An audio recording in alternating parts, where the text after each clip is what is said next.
Hey guys, tonight we're stepping into the gilded halls of medieval Europe, where a 15-year-old girl inherits more wealth than the King of France himself and proceeds to reshape the continent's destiny.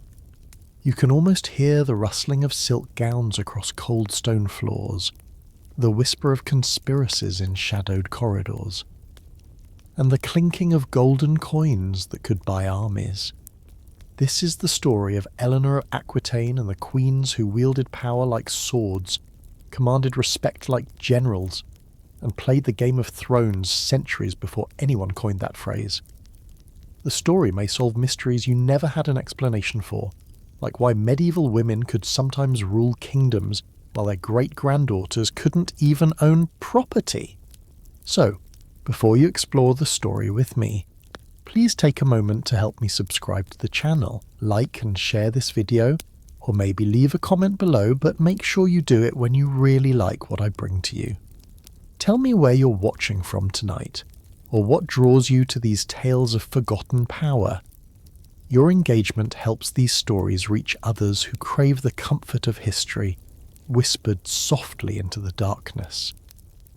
Now, let's keep the lights as soft as possible, turn on the fan for a gentle sound to help the story feel more emotional, and let's embark on tonight's journey together. You're 15 years old in the summer of 1137 and your father has just died.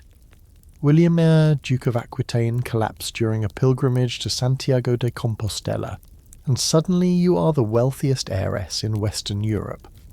The lands you inherit stretch from the Loire Valley southward to the Pyrenees, a territory larger than the holdings of the French king himself.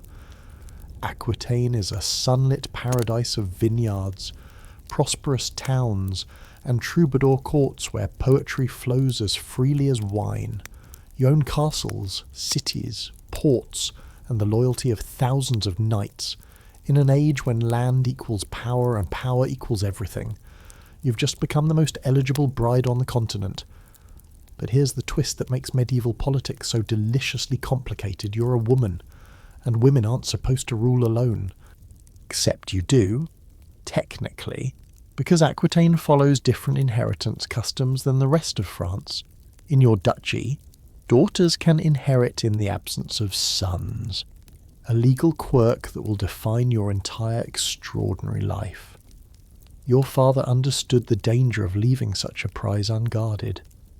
So in his will he placed you under the protection of Louis VI, the King of France, a decision that will immediately result in your first strategic marriage. The speed of what happens next would make your head spin. Louis VI, nicknamed the Fat because medieval chroniclers had zero chill about such things, sees the opportunity of a lifetime. His kingdom is actually quite modest in territory compared to the grand title he holds. The Capetian kings control a narrow band of land around Paris, and their authority over the great feudal lords is more theoretical than real. But if his son marries you, suddenly the French crown has access to the wealthiest, most culturally sophisticated region in France. It's not just a marriage. It's a hostile takeover disguised in wedding veils. Within weeks of your father's death, you find yourself married to Louis VI's son, also named Louis, who will soon become Louis VII. You barely know this pale, pious young man who looks more suited to a monastery than a throne. The wedding happened so quickly that historians still argue whether you had any real choice in the matter. Some scholars suggest you were essentially kidnapped by royal messengers who rode south with unseemly haste. Others argue that your father's will made this inevitable, that protection from the French king necessarily meant marriage into the royal family. The truth, as usual, hides somewhere in the murky waters between consent and coercion that characterize so many medieval noble marriages. But here's what matters: you remain Duchess of Aquitaine in your own right. The marriage contract is clear, Louis becomes your husband, but he doesn't own your lands. He has the use of them during your marriage, the way a husband might use his wife's dowry, but the duchy remains yours. This legal distinction will become critically important, and it represents a form of female power that will largely disappear in later centuries when inheritance laws shift more decisively toward male primogeniture. You process through the streets of Bordeaux on your wedding day, and the crowds cheer not for Louis but for you. They're your people, sworn to your family for generations. The troubadours sing songs not about the French prince, but about you, their duchess, their lady.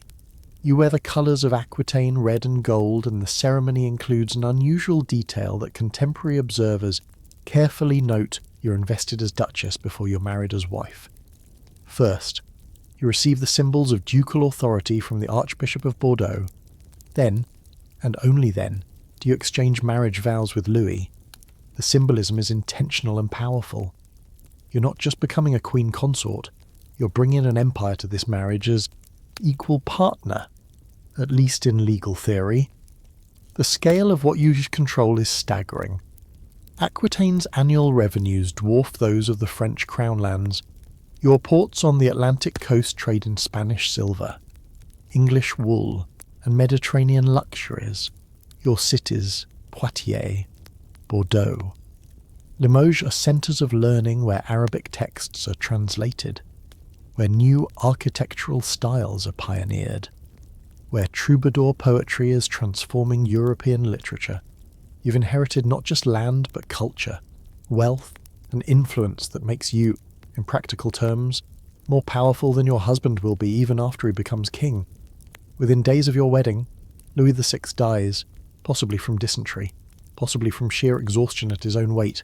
Medieval life could be brutally short, even for kings. And suddenly you are Queen of France. You're 15 years old. You've been married for weeks, and now you're one of the most powerful women in Christendom. But here's the uncomfortable truth that will shape your entire relationship with Louis. He needs you far more than you need him. His royal domain, the land he actually controls directly, not just theoretically, as overlord is a modest strip around Paris and Orleans. Your lands represent a threefold increase in his effective power. Without you, Louis VII is a minor king with a fancy title. With you, he's a genuine force in European politics. You arrive at the French court in Paris and immediately notice the difference. Paris is grey and austere compared to the sunlit sophistication of Aquitaine. The royal palace is draughty and grim. The French courtiers are suspicious of your southern ways, your love of poetry and music. Your fashionable clothes cut in styles they consider scandalous. Your educated opinions freely expressed in council meetings. In Aquitaine, women of noble birth are expected to be literate, cultured, capable of managing estates when their husbands are away at war. In the northern French court, they are expected to be decorative, silent, and focus solely on producing heirs. You're neither decorative nor silent, and the heir-producing part is going to prove problematic. Louis adores you, at least at first, but his devotion is complicated by his almost monkish piety. He was raised to be a priest before his older brother's death made him heir to the throne, and he never quite shook off that clerical mindset. He fasts rigorously, he prays for hours, he agonizes over his sins with an intensity that borders on obsessive. You, raised in the more relaxed religious atmosphere of the South, where pleasure and piety coexist more comfortably, find this exhausting. The cultural clash between you represents a broader divide between southern and northern Europe, between the troubadour culture of Aquitaine, where courtly love is being invented, and the grimmer Frankish north where pleasure is suspect. But you're not just a pretty face enduring a difficult marriage. From the beginning, you exercise real political power. You attend council meetings where the great lords advise the king. You witness charters meaning your signature and seal make royal documents legally valid. When Louis makes decisions about your duchy, you're in the room, and often your opinion carries weight. This isn't unusual for queens of this era, and that's the secret we're going to explore through your story, Medieval Queenship. When backed by substantial land holdings and clear legal rights, could be genuinely powerful. You're not powerful despite being a woman in the Middle Ages. You're powerful because specific medieval legal and social structures created spaces for female authority that will later close as centralized monarchies consolidate power. Here's a quirky detail that reveals your early influence. You personally intervened to save a town from your husband's wrath during the first year of your marriage. The citizens of Poitiers, one of your cities, have rebelled against a royal official, and Louis wants to punish them severely, possibly by stripping the town of its privileges. You argue for mercy, reminding him that these are your people. That harsh punishment will breed resentment, that clemency is the mark of secure ruler. And you win. The chroniclers note this incident because it's unusual for a teenage queen to overrule her husband on a matter of justice. But they also note it because it works. Your judgment proves sound. Poitiers remains loyal. Your people, your wisdom, your authority respected even by the king. You settle into your role with remarkable confidence for a teenager. You dress magnificently, establishing a standard of elegance that makes the French court slightly less dreary. You patronize poets and musicians, bringing southern sophistication northward. You make your mark on the austere French court, transforming it from a purely military and administrative centre into something resembling a cultural hub. But already there are whispers. The French chroniclers, mostly monks who view women through the narrow lens of Eve the Temptress, don't quite approve of you. You're too worldly, too opinionated, too influential, too visible. These whispers will follow you throughout your life, and they represent the backlash that powerful women always face.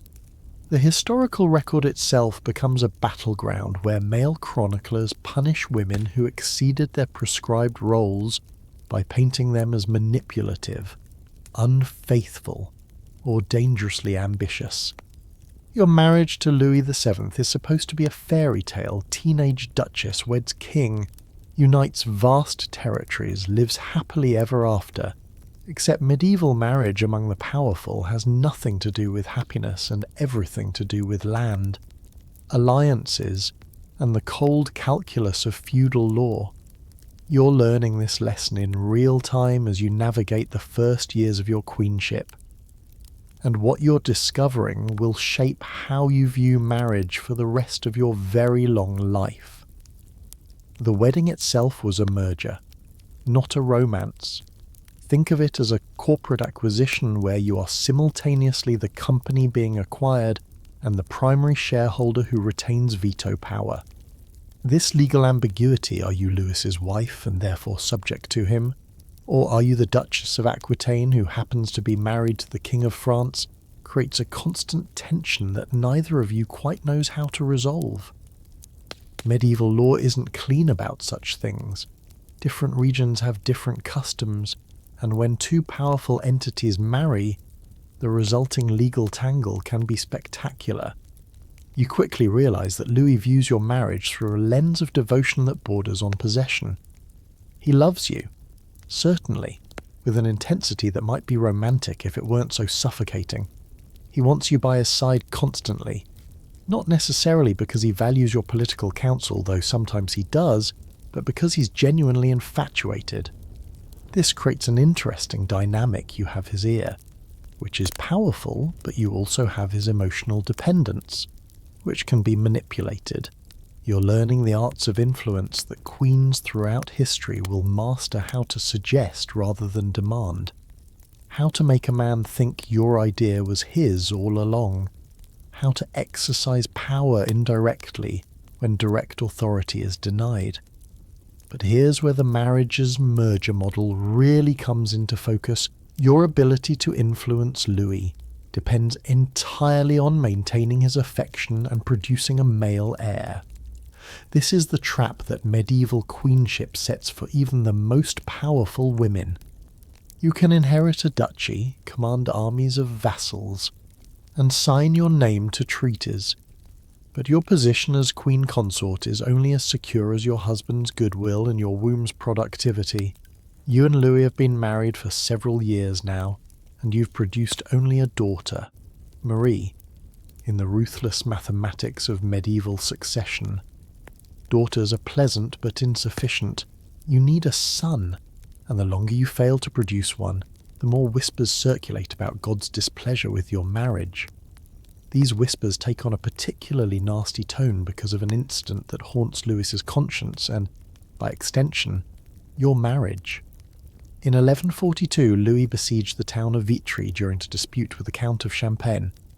When the town fell, his soldiers set fire to the buildings, and approximately 1,300 people who had taken refuge in a church burned to death.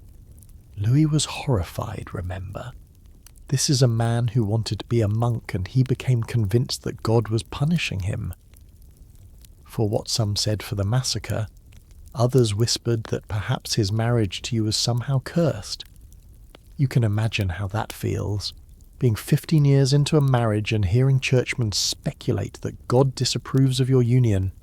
Bernard of Clairvaux, the most influential churchman of the age, and a man who views women with deep suspicion, becomes involved in your marital troubles.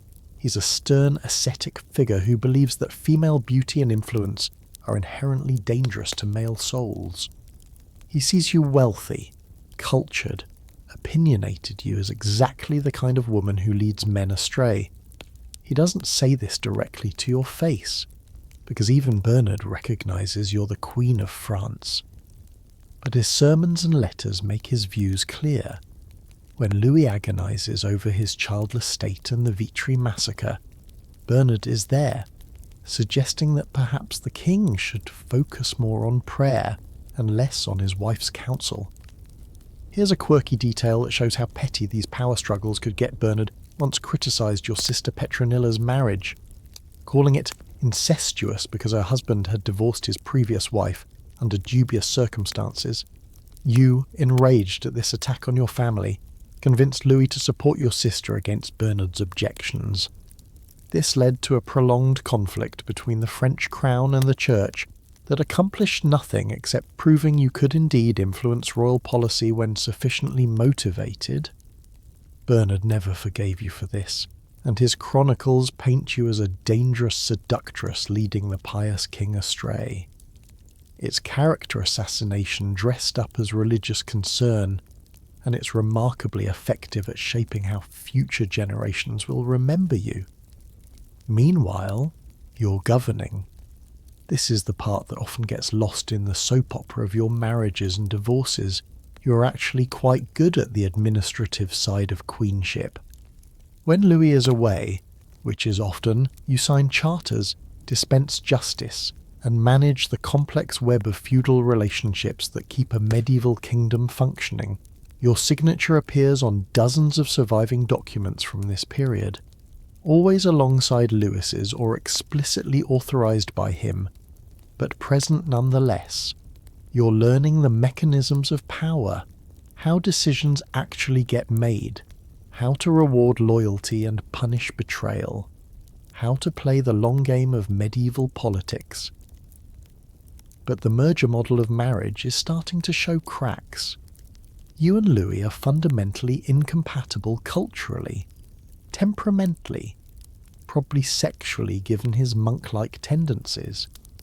You're from the sunlit south where troubadours sing of passionate love. He's from the austere north where pleasure is suspect.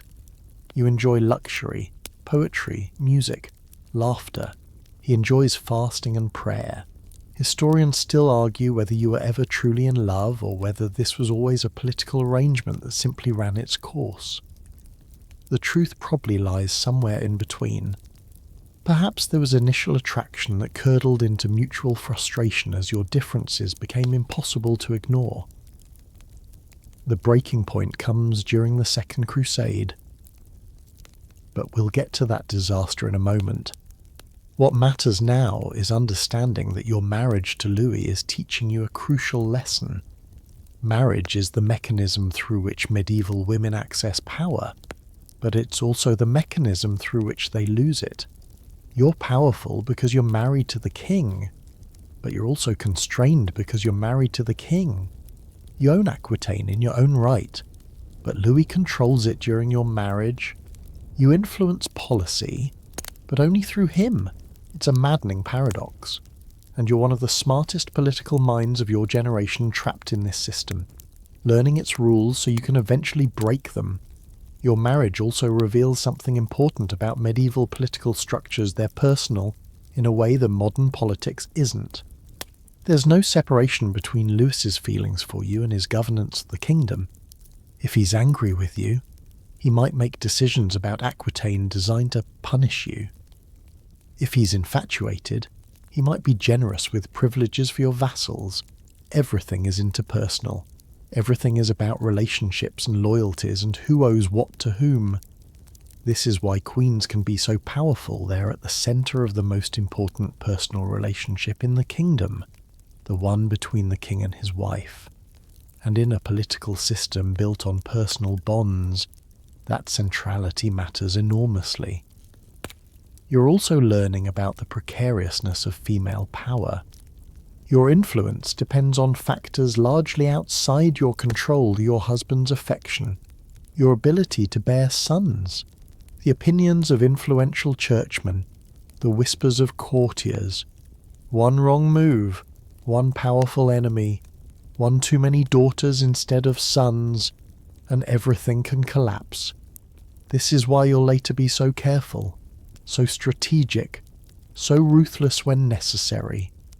You're learning that female power in this world requires constant vigilance, perfect timing, and the willingness to make hard choices that men would never have to make.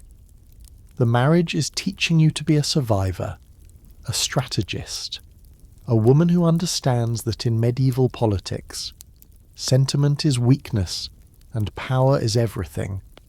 You're 25 years old now.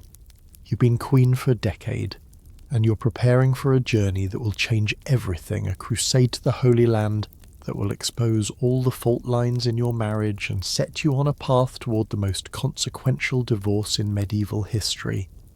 You're preparing for war, and the year is 1147. Louis has taken the cross, meaning he's vowed to join the Second Crusade to reclaim Christian territory in the Holy Land. And you've decided to go with him. This isn't unusual. Noble women sometimes accompanied crusading armies, providing logistics, moral support, and occasionally medical care. But you're not going as a supportive wife quietly tending wounded soldiers. You're going as the Duchess of Aquitaine, leading your own contingent of vassals. And the image you'll project is going to scandalize half of Europe. The preparations are elaborate. You're organising hundreds of knights and soldiers from Aquitaine, arranging supply lines, commissioning equipment. There are whispers that you've ordered a special wardrobe for the journey, not the sombre, practical clothing you might expect for a religious pilgrimage, but elegant attire befitting your status. Some chroniclers, writing years later with obvious disapproval, will claim you and your ladies dressed as Amazons, wearing armour and riding astride like men. This is almost certainly exaggeration fueled by misogyny.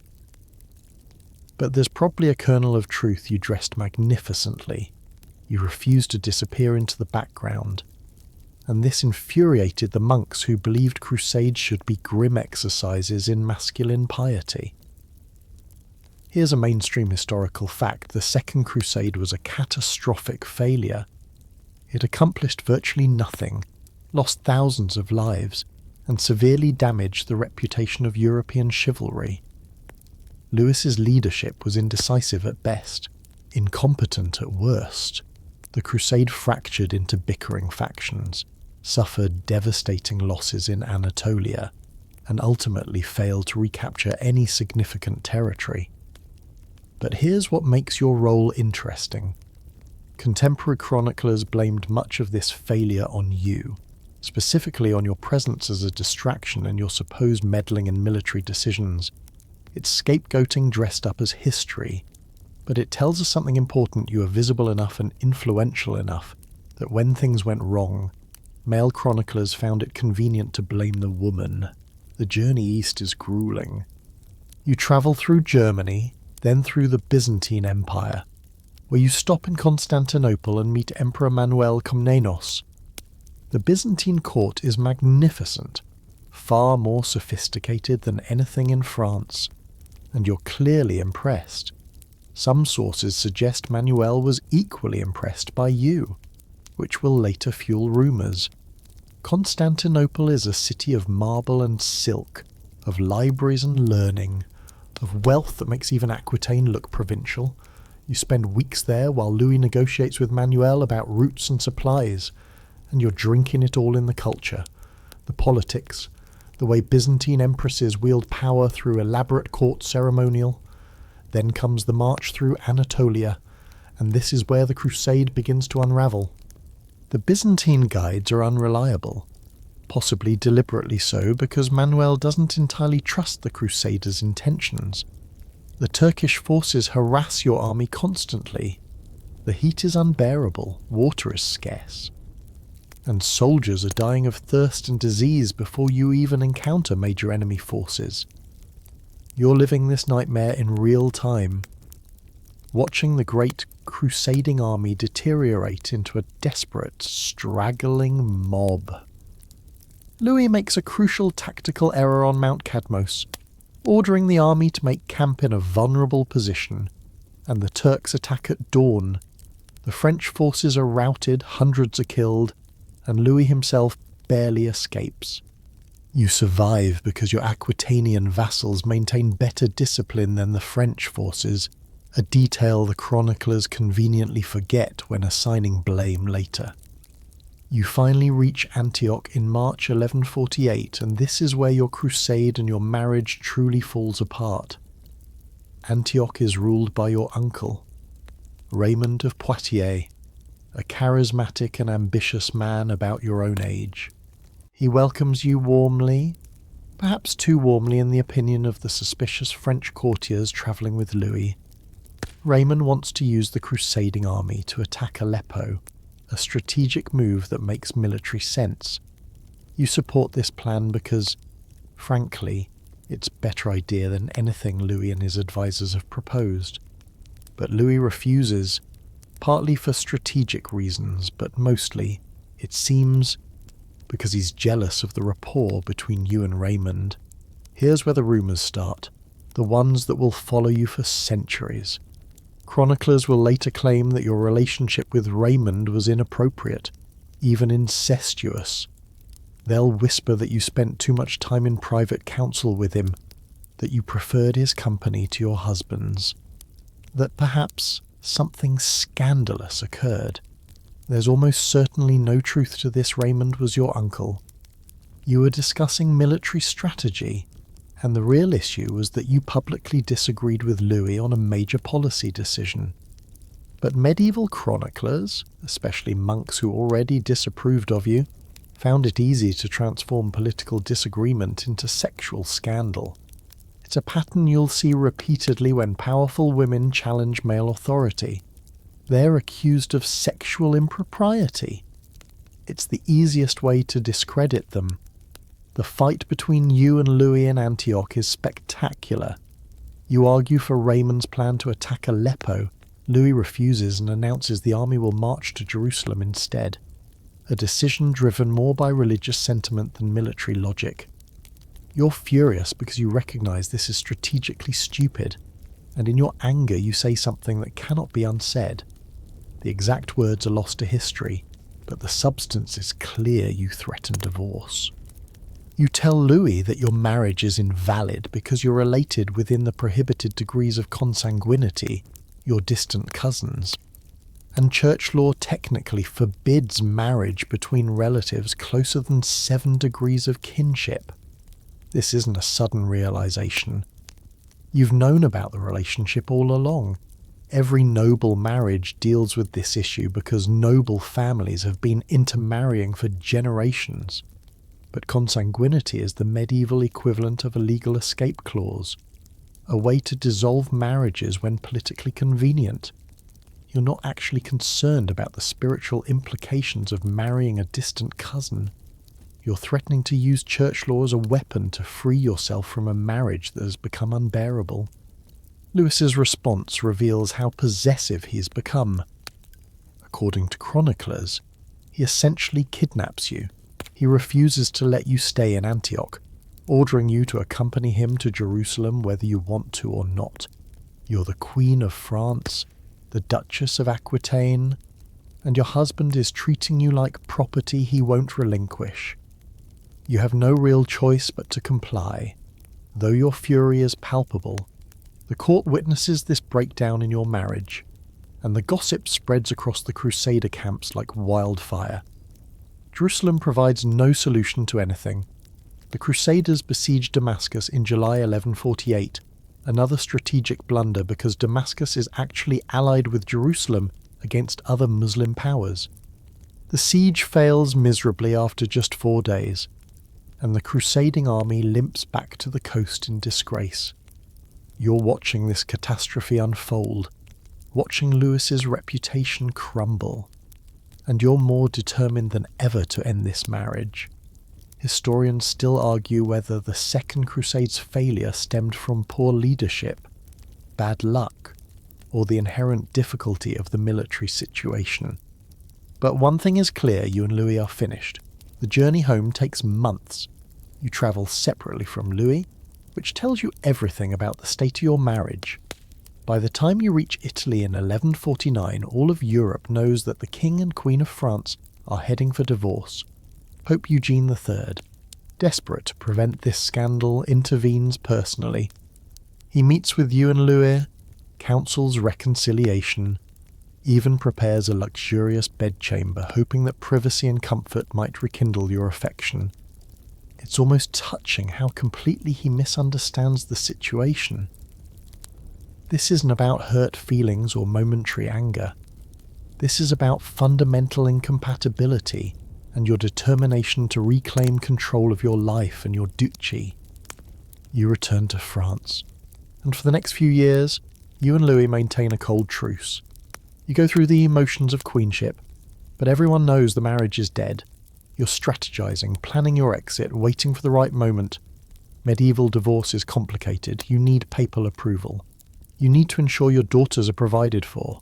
You need to secure Aquitaine's independence.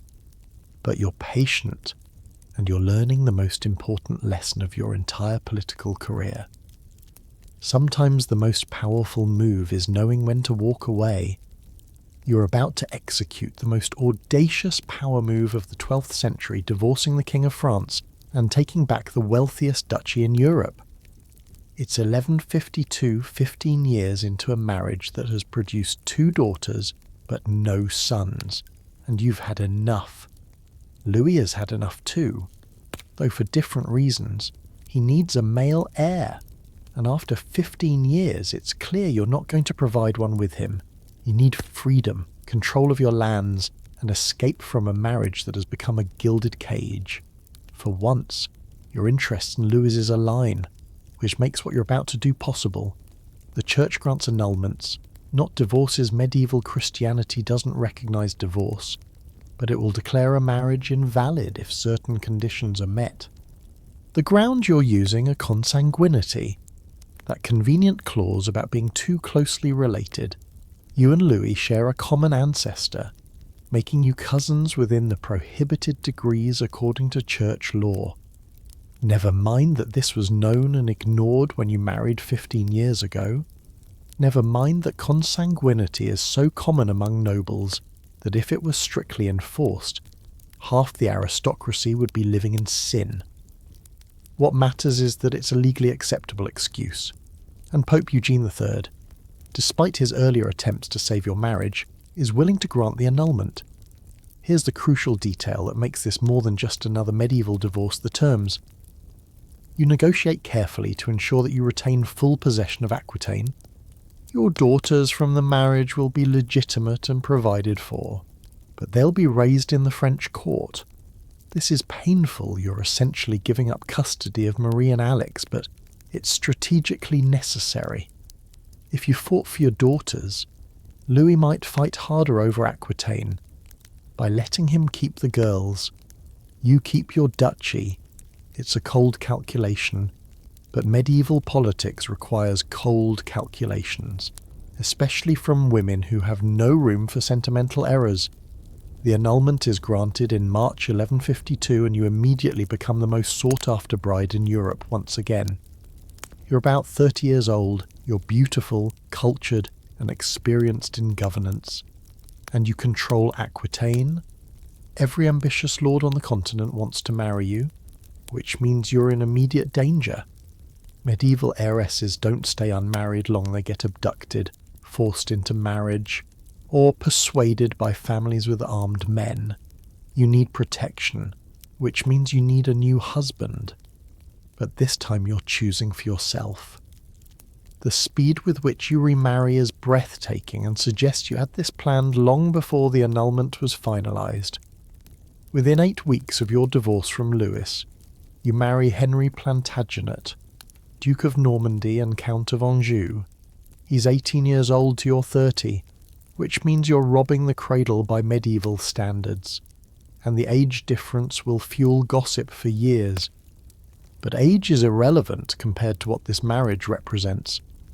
Henry is the grandson of Henry I of England and has a strong claim to the English throne. He's ambitious, energetic, ruthlessly intelligent, and already controls significant territories in France. By marrying him, you're creating an empire. Here's where it gets deliciously complicated. Your new husband Henry is a vassal of your former husband Louis for his French territories. In feudal law, Henry owes loyalty and military service to Louis as the overlord for Normandy and Anjou. But by marrying you, Henry gains control of Aquitaine, which also owes homage to the French crown. Suddenly Louis faces a nightmare scenario. His most powerful vassal has just married his ex-wife and now controls more French territory than he does. You can almost hear Louis's teeth grinding from Paris. Louis is furious and tries to prevent the marriage, but he moves too slowly. By the time he raises an army to intervene, you're already married and Henry's forces are in position to defend Aquitaine.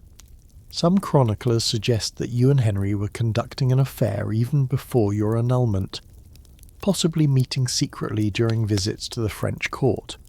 This is probably exaggeration, but it makes a good story and feeds into the scandalous reputation you're developing. The truth is likely more prosaic. You recognised Henry as the best strategic choice and moved decisively the moment you were free to do so.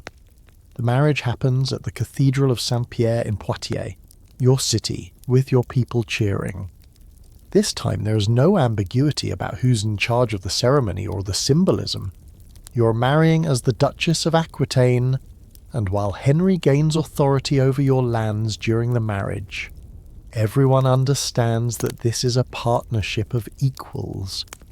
Henry isn't some pious boy who adores you like Louis did. He's a calculating political operator who sees your marriage as a step toward building an empire. You're fine with this because you see the same opportunity. Historians still argue about the power dynamics in your second marriage. Some suggest you were the dominant partner initially, bringing more wealth and territory to the union. Others argue Henry's youth and ambition quickly made him the senior partner.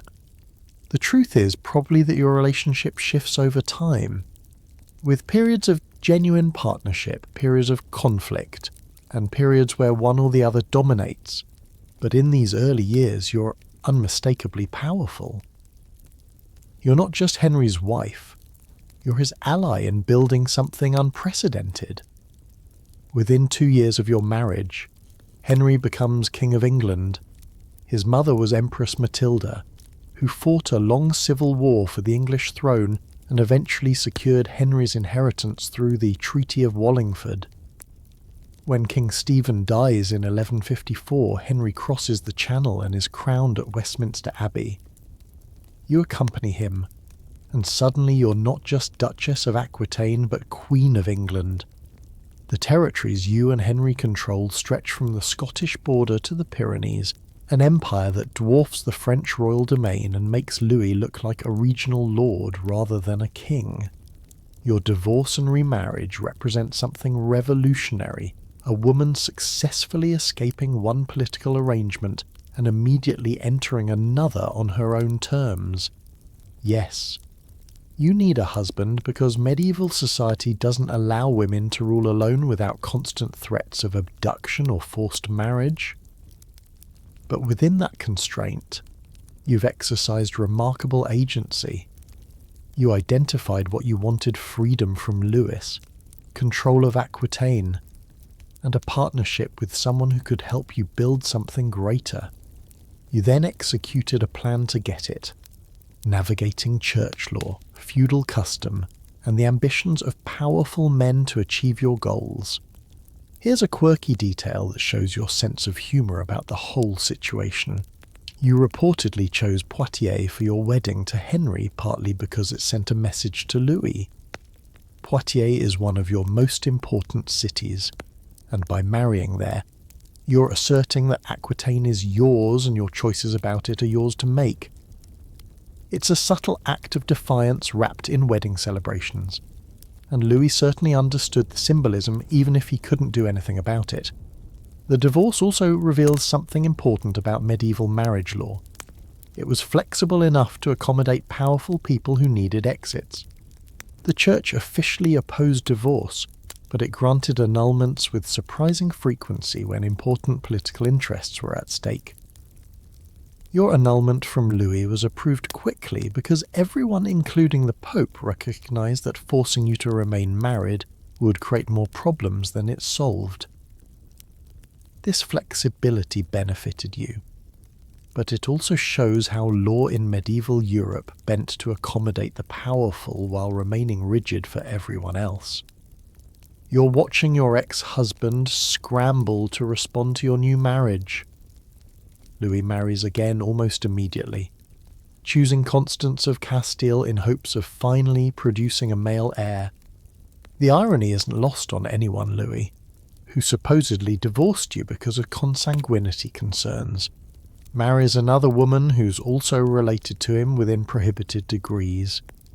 It's almost as if the consanguinity issue was always just an excuse, a legal fiction that powerful people invoked when convenient and ignored when not. Welcome to medieval politics, where rules are suggestions and power makes its own exceptions. Your divorce from Louis and marriage to Henry creates the political landscape of Western Europe for the next several decades.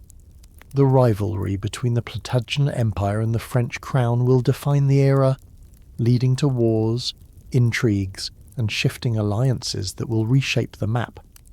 And you're at the centre of it all, the woman who divorced a king and married another future king, the Duchess who turned marriage from a trap into a weapon, the queen who proved that even in a world designed to constrain female power, intelligence and timing could create opportunities that no one saw coming.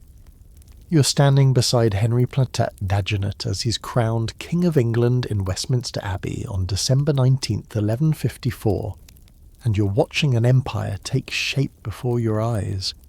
This isn't just a coronation, it's the culmination of your audacious gamble 2 years earlier, when you divorced Louis and married this ambitious young duke. Now Henry is king, you're queen again, and together you control territories that make you the most powerful couple in Western Europe.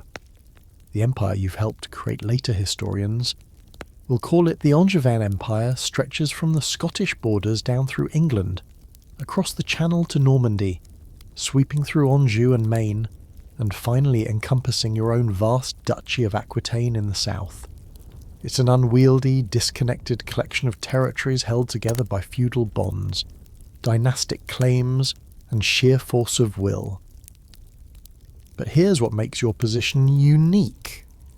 You're not just a consort decorating the throne. You brought Aquitaine to this marriage, and Aquitaine is the jewel that makes the empire truly formidable. Without your lands, Henry would be King of England and Duke of Normandy, impressive but not overwhelming. With Aquitaine, he's a superpower, and everyone knows you're the reason why. This gives you leverage that most queens lack. Henry needs you, not just emotionally but politically and militarily. Your vassals answer to you, and while Henry can command them during your marriage, Their ultimate loyalty is to the Duchess of Aquitaine, not the King of England. The partnership you forge in these early years is genuinely remarkable. While Henry focuses on securing England, suppressing rebellious barons, restoring royal authority after years of civil war, reforming the legal system you often govern his continental possessions.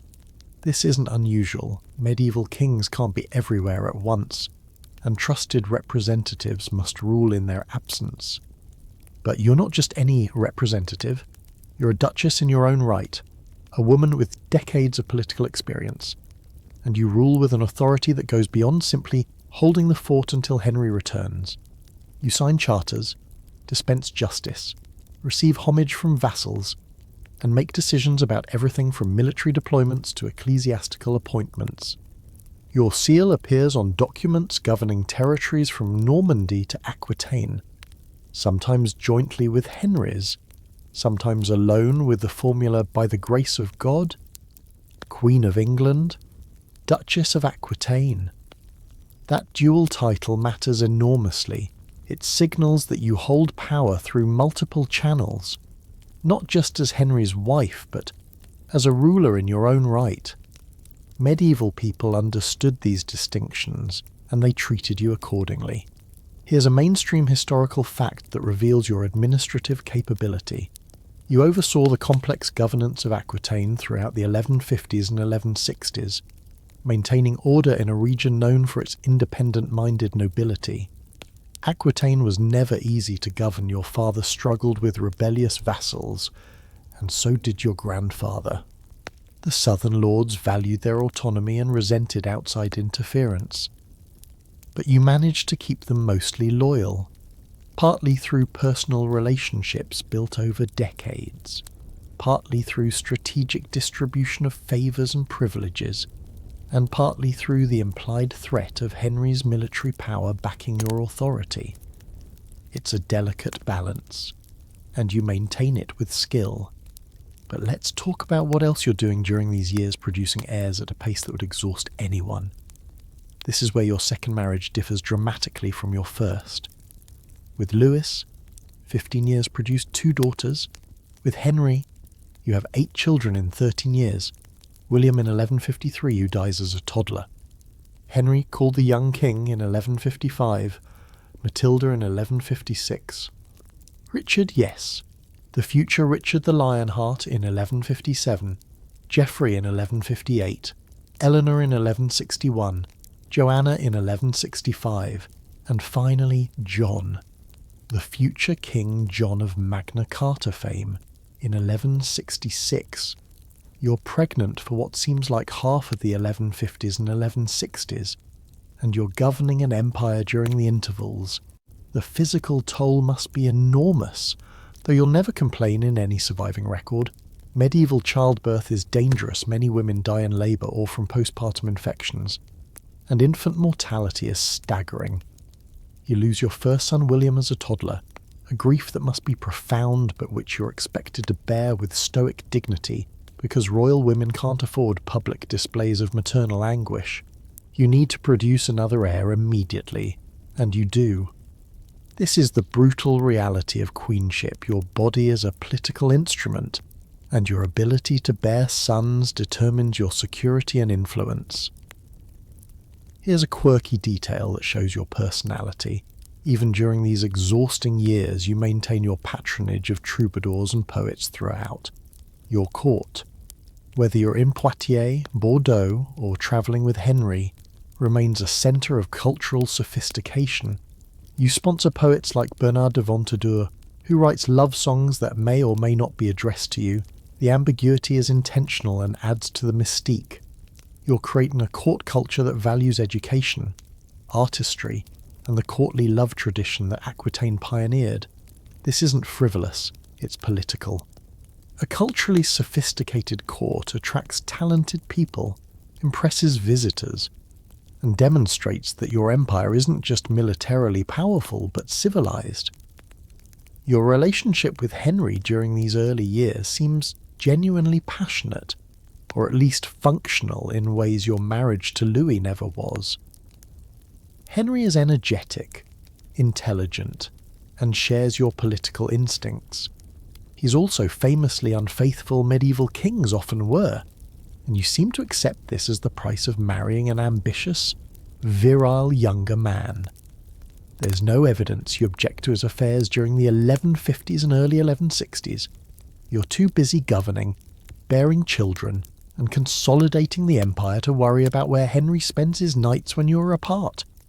But you're also strategically planning for the future in ways that will later seem prescient. You're not just raising children, you're preparing them for power. Your sons are educated in governance, military arts, and the complex web of feudal relationships they'll need to navigate. Your daughters are being prepared for strategic marriages that will extend your family's influence. You're thinking dynastically, planning decades ahead, ensuring that even after you and Henry are gone, the Plantagenet Empire will endure through your children. The empire you're building faces constant challenges. Louis VII hasn't forgotten or forgiven your remarriage, and he's constantly probing for weaknesses, supporting rebellious vassals, trying to peel away territories from Henry's control. The French king has limited resources compared to your empire, but he has legitimacy as overlord and the ability to make trouble. You and Henry spend these years in constant low-level conflict with France raiding, counter-raiding, sieges, negotiations, temporary truces that everyone knows won't last. It's exhausting but manageable, and your empire continues to grow stronger. You're also dealing with the church, which is increasingly assertive under a series of reform-minded popes. The great conflict between Henry and Thomas Becket, the Archbishop of Canterbury, is brewing, though it won't explode until the late 1160s. You watch as Henry tries to assert royal authority over church courts and clergy, and Becket resists with equal determination.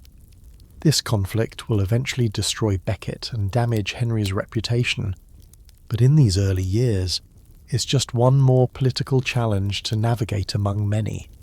Historians still argue about the nature of your partnership with Henry during this period. Some portray you as the power behind the throne, the experienced politician guiding a younger, impulsive king. Others suggest Henry quickly became the dominant partner, relegating you to important but subordinate roles. The truth is probably that you were genuinely partners, each bringing different strengths to the relationship.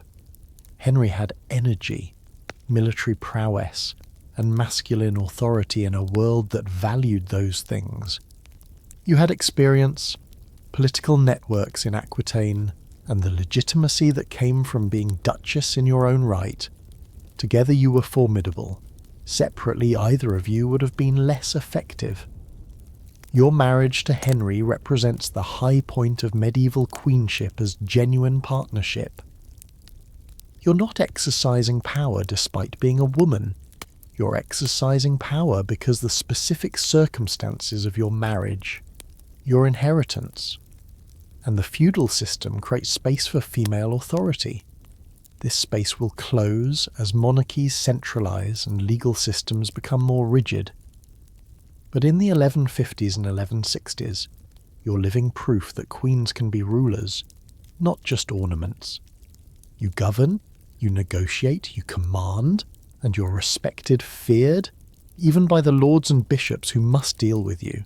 But there are already signs of trouble ahead. Henry is becoming more confident, more willing to make decisions without consulting you. As your sons grow older, questions about inheritance and authority within the empire will create tensions, and Henry's infidelities, which you've tolerated, will take a turn that you'll find intolerable. For now, though, you're at the height of your power, Queen of England, Duchess of Aquitaine, mother of princes, co-architect of an empire. You've turned marriage from a trap into a triumph, and you're just getting started. You're governing England while Henry campaigns in France, and it's 1158. This isn't a ceremonial role where you simply warm the throne and look regal. You're actually running the kingdom. You hold court, hear legal cases, issue writs in your own name, and make decisions that affect thousands of lives. The formula on your charters during Henry's absences is revealing Eleanor, by the grace of God, Queen of England, to all faithful subjects greeting. No mention of acting on Henry's behalf or with his permission. You're exercising royal authority directly, and the barons, bishops, and sheriffs who receive your commands obey them as they would obey the king. This is queenship as statecraft, and you're extraordinarily good at it. Medieval governance is largely about maintaining order, dispensing justice, and ensuring that revenues flow properly from the localities to the royal treasury. You oversee all of this with the same competence you brought to governing Aquitaine during your first marriage. When disputes arise between powerful lords, you mediate. When sheriffs need authorization for expenditures, they come to you. When writs need the royal seal to be legally valid, you provide it. You're not a regent in the technical sense. Henry hasn't delegated authority to you through formal letters patent. You're simply the queen, and in the king's absence, the queen rules. Here's what makes this remarkable: you're doing this while pregnant or nursing infants for much of the time. Medieval queens were expected to produce heirs continuously, yet somehow you're managing both biological reproduction and political governance simultaneously. It's a juggling act that would break most people. But you've been in training for this your entire life. You grew up watching your father govern Aquitaine. You spent 15 years observing governance in the French court. You've been managing estates and vassals since you were a teenager. By the time you're Queen of England, you're one of the most experienced administrators in Europe. Male or female, the legal system you're helping Henry develop will outlast both of you. Henry is passionate about legal reform. He wants consistent justice across England, wants to reduce the power of baronial courts, wants royal law to be supreme. You support these efforts because strong royal justice means strong royal authority, and you understand that centralized legal systems benefit queens as much as kings. When royal law is supreme, your writs carry weight everywhere. When justice is fragmented among hundreds of local lords, your authority is diluted. So you enthusiastically participate in the development of what historians will call the common law, the legal system that will eventually spread across the English-speaking world. You hear cases personally, sitting in judgment like any king. Medieval people believe that the monarch has a sacred duty to dispense justice, and this duty doesn't disappear just because the monarch is female. Petitioners approach you with disputes about land, inheritance, commercial contracts, and criminal matters. You listen to arguments, consult with legal advisors, and render verdicts. Some of your judgments survive in court records, and they reveal a sharp legal mind that understands both the letter and spirit of law. You're not just rubber-stamping decisions made by male counsellors. You're actively adjudicating, interpreting law, and creating precedents. Here's a quirky detail that shows your hands-on approach to governance. You personally intervened in a dispute between two abbeys over fishing rights in a river. This is exactly the kind of mundane, tedious administrative matter that keeps kingdoms functioning.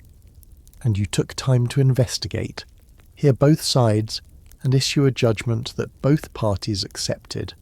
It's not glamorous, but it's the daily work of governance, and you're doing it competently while Henry is off besieging castles in Aquitaine or negotiating with the French king. But you're also managing the political theatre of queenship. When important visitors arrive in England, you receive them with ceremonial splendour that impresses them with the empire's power and sophistication. You host feasts where troubadours perform, where conversation sparkles with wit and learning, where the wine flows and everyone leaves convinced that the Plantagenet court is the most magnificent in Europe. This isn't frivolous entertainment, it's diplomacy, impressing foreign ambassadors, keeping powerful barons loyal, maintaining the cultural prestige that makes people want to be associated with your court.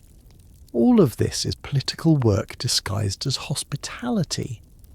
You're also managing a vast household that moves constantly. Medieval kings didn't govern from a fixed capital. They travelled continuously through their domains, staying at various castles and hunting lodges, consuming local resources and showing the royal presence.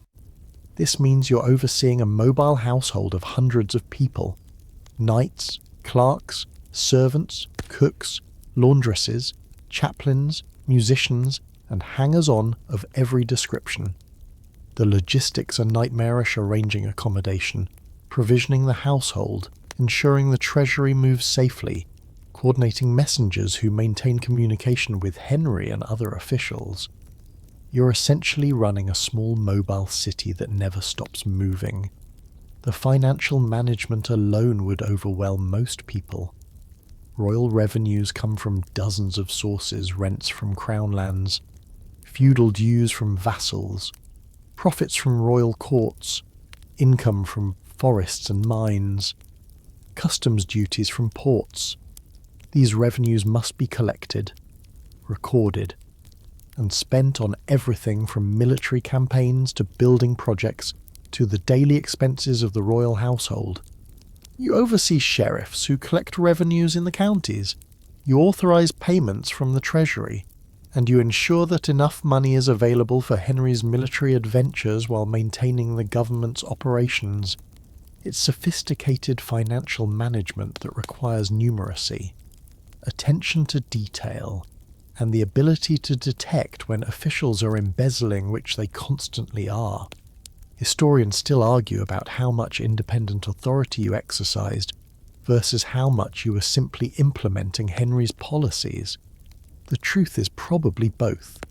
Henry sets overall policy direction. He's the king, after all, and his word is law. But you implement that policy with considerable discretion. When situations arise that require immediate decisions and Henry is weeks away by messenger, you decide. You choose which petitions to grant and which to deny. You determine how forcefully to respond to challenges to royal authority. You're not a puppet mouthing Henry's commands. You're a skilled executive exercising real power within a framework he's established. Here's a mainstream historical fact: your administrative competence helped stabilise England after the chaos of the Civil War between Stephen and Matilda. Henry inherited a kingdom where royal authority had collapsed, where barons had built unauthorised castles and ruled their territories like independent princes, where the legal system barely functioned. Within a decade, largely through the administrative efforts of people like you, England had been transformed into one of the best governed realms in Europe. This isn't just Henry's achievement, it's yours too. Yours and the talented clerks and justices who formed the royal administration. You're also serving as a diplomatic liaison between England and your continental possessions. When Aquitanian nobles have grievances or requests, they often appeal to you rather than Henry. You understand their language literally, since Occitan is your native tongue and their culture in ways Henry never will. You mediate between your southern vassals and Henry's northern priorities, translating not just languages but entire worldviews. This makes you indispensable to holding the empire together, because without you, Aquitaine might drift toward independence or rebellion. But there's a tension building beneath all this competent governance. The more effectively you rule in Henry's absence, the more you demonstrate that you don't actually need him for the daily work of governance. You're ruling England, you're managing Aquitaine, you're raising princes, and you're doing it all without much input from the husband who's increasingly focused on military campaigns and his own pleasures. You're proving that queens can govern as effectively as kings, which is empowering but also dangerous. Medieval society isn't comfortable with powerful women, and the more power you demonstrate, the more threatening you become to men who believe authority should be masculine. You can feel the empire's rhythm now, the constant pulse of governance that never stops. Messengers arrive daily with reports, requests, and crises. You dispatch responses, sometimes after consultation with your counsellors, sometimes relying on your own judgment. You're building a reputation as a ruler in your own right, not just as Henry's deputy. People speak of Queen Eleanor's justice, Queen Eleanor's court, Queen Eleanor's government. It's heady and exhausting and exactly what you've been preparing for your entire life. You're not just a consort decorating the throne, you're a ruler, and everyone knows it. You're transforming Poitiers into the cultural heart of Europe. And the year is somewhere in the mid-1160s. You've returned to your beloved Aquitaine more permanently now, leaving England's governance increasingly to Henry's officials while you focus on your own domains.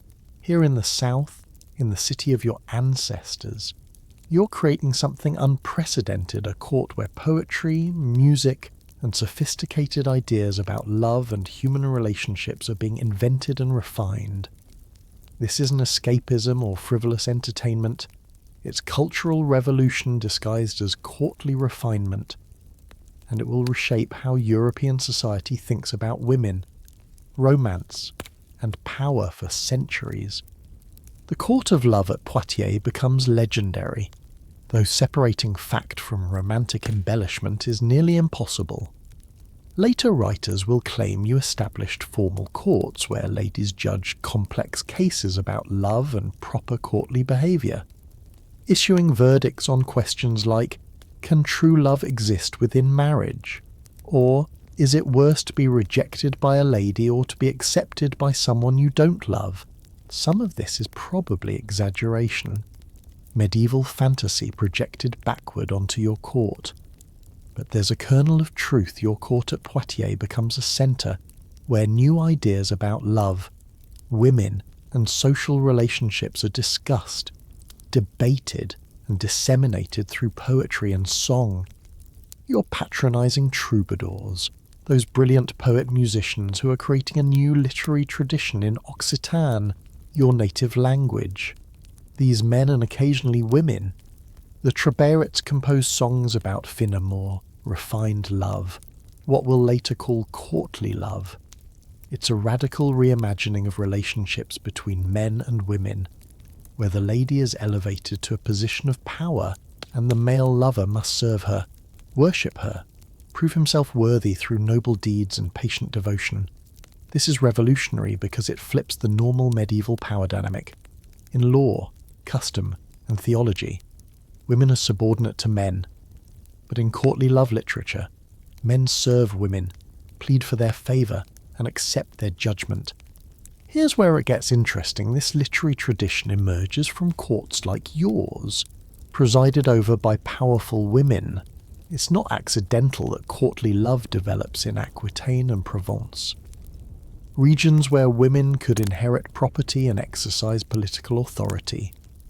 The literature reflects and reinforces female power, creating cultural space for women to be respected, even revered, in ways that mainstream medieval society doesn't recognise. You're not just entertaining yourself with pretty poetry, you're sponsoring a cultural movement that challenges fundamental assumptions about gender and power. Your daughter Marie, from your marriage to Louis, joins you at Poitiers after she marries the Count of Champagne.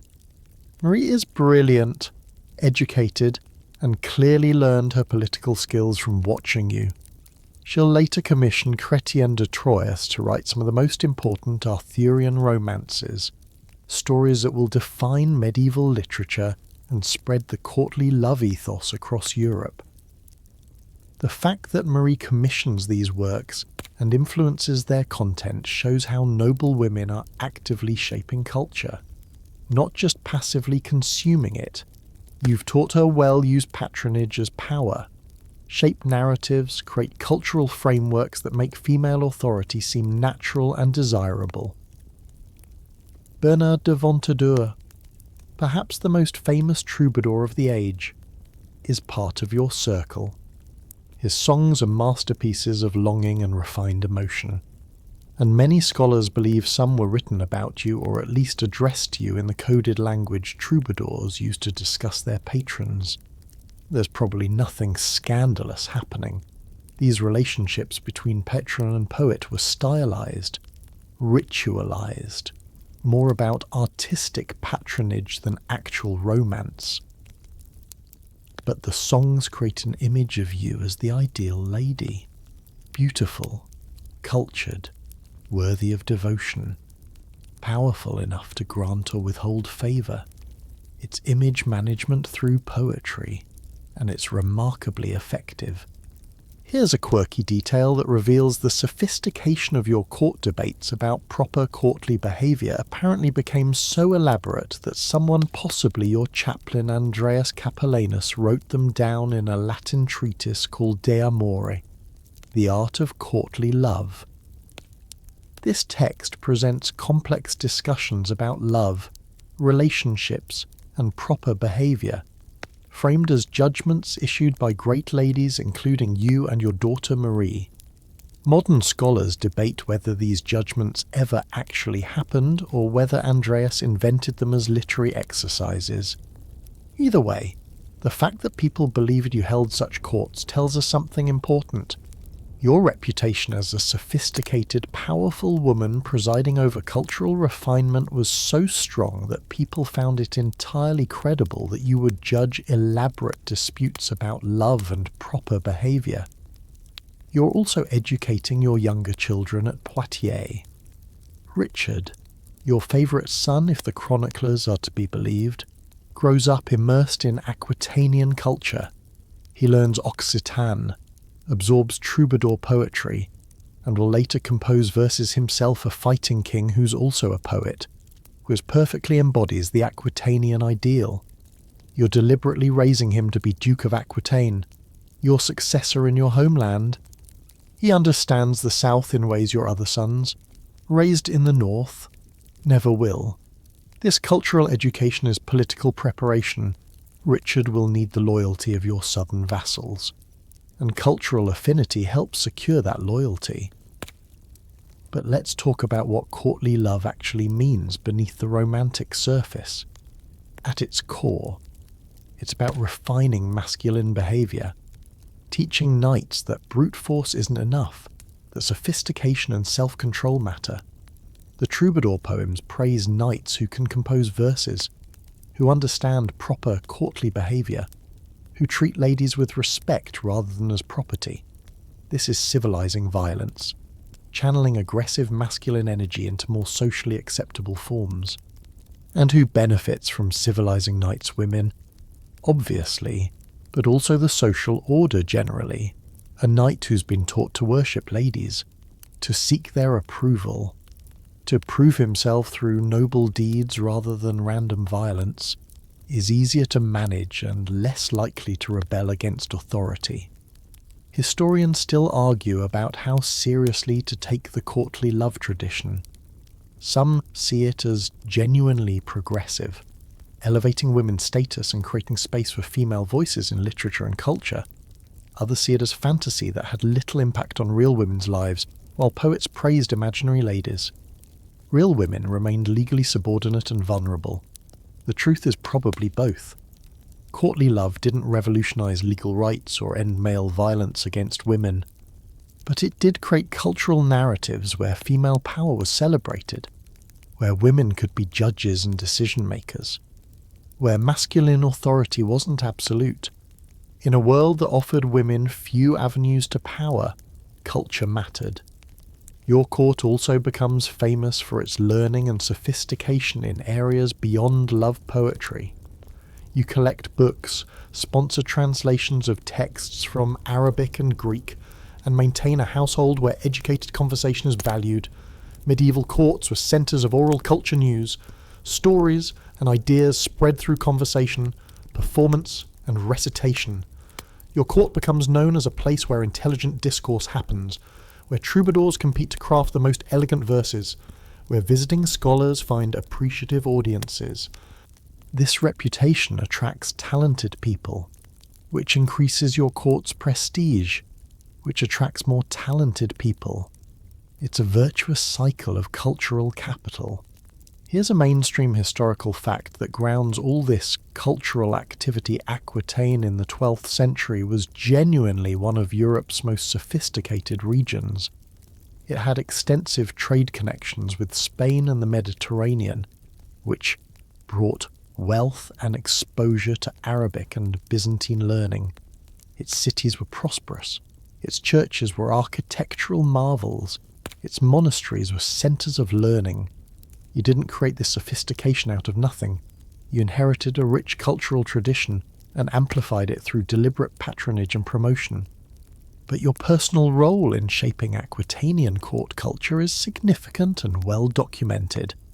The contrast between your court at Poitiers and Henry's court wherever he happens to be travelling is stark. Henry's court is functional, focused on law, warfare, and administration. Men dominate. Conversation is about politics and strategy. Culture takes a backseat to power. Your court is more balanced, more refined, more consciously cultivated as a space where elegance matters. Both courts are political instruments, but they project different kinds of power. Henry's court says we're strong, we're organised, we're efficient. Your court says we're civilised, we're sophisticated, we're culturally superior. Both messages are valuable, and together they make the Plantagenet Empire seem both powerful and cultured. But you're also aware that cultural power, while real, is more fragile than military or legal power. Troubadours sing your praises, but they can't defend castles. Your court's sophistication impresses visitors, but it doesn't prevent rebellions.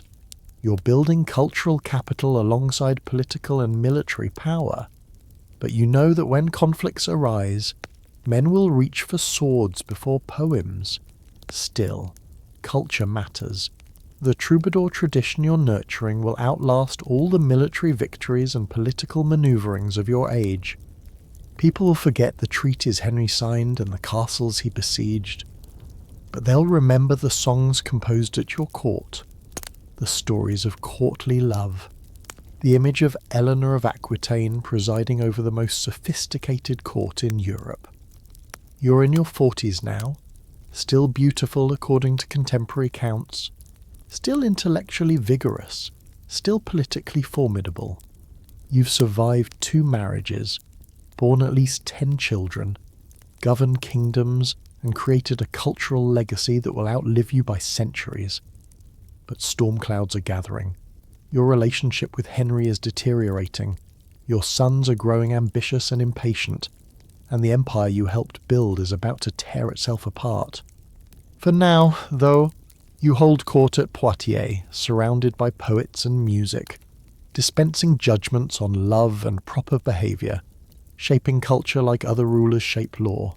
You're proving that power comes in many forms, and that sometimes a well-crafted poem can be as politically significant as a well-placed army.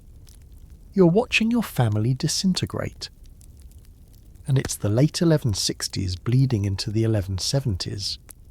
The empire you and Henry built is being torn apart from within by the very sons you raised to rule it. This is the great tragedy of your life. You produced heirs efficiently. You educated them in governance and warfare. You prepared them for power, and now they're turning that preparation against their father. And here's the complicated part: you're going to help them do it. This makes you either a terrible wife or a brilliant strategist, depending on who's telling the story. But the truth is you're both, and the choice you're about to make will define the last decades of your extraordinary life. The trouble starts with inheritance, that eternal problem of medieval dynasties. Henry controls vast territories, and he has 4 surviving sons who all expect to inherit something substantial. In 1170 he makes a decision that seems reasonable but turns out to be catastrophic. He has his eldest surviving son, also named Henry, crowned as junior king while Henry Sr. is still alive. Young Henry becomes Henry the Young King, associated with his father's rule, anointed and crowned but given no actual power or territory to govern independently. It's meant to secure the succession, to prevent disputes after the old king dies. Instead, it creates a prince with a king's title but no kingdom, and that's a recipe for disaster. You watch this unfold with growing alarm. Young Henry has been raised to rule, taught that he is destined for kingship, and now he has the crown but none of the power. He's in his late teens, impatient, surrounded by ambitious young knights who encourage his resentment. Henry Sr. gives him an allowance like a child instead of territories to govern like a king. The humiliation is obvious to everyone at court, and you can see your son's frustration building. Richard, your second surviving son, is designated to inherit Aquitaine, your duchy, which will pass through you to him. Geoffrey has promised Brittany through marriage to the duchy's heiress. John, the youngest, is nicknamed Lackland because there's nothing left to give him. All your sons are waiting for power that their father refuses to release. Here's where things get personal in a way that will poison your marriage forever. Henry takes a mistress, which isn't unusual. You've tolerated his affairs for years. But this mistress is different. Her name is Rosamond Clifford, fair Rosamond in the romantic legends that will spring up around her. Henry apparently falls genuinely in love with her, keeping her openly at court, showering her with attention that used to be yours. You're in your late 40s now, you've borne Henry 8 children, you've governed his empire, and he's publicly humiliating you with a girl young enough to be your daughter. The chroniclers, always eager for scandal, claim you're murderously jealous. Later legends will say you poisoned Rosamond, or forced her to drink poison, or killed her in elaborate ways that almost certainly never happened. Rosamond probably died of natural causes in a nunnery, but the emotional truth beneath the fictional details is real. Henry's relationship with Rosamond represents a profound betrayal. He's not just taking a mistress, he's replacing you, setting aside the partner who helped him build an empire in favour of a young woman who contributes nothing politically. It's the ultimate insult to a woman who's given everything to the Plantagenet dynasty.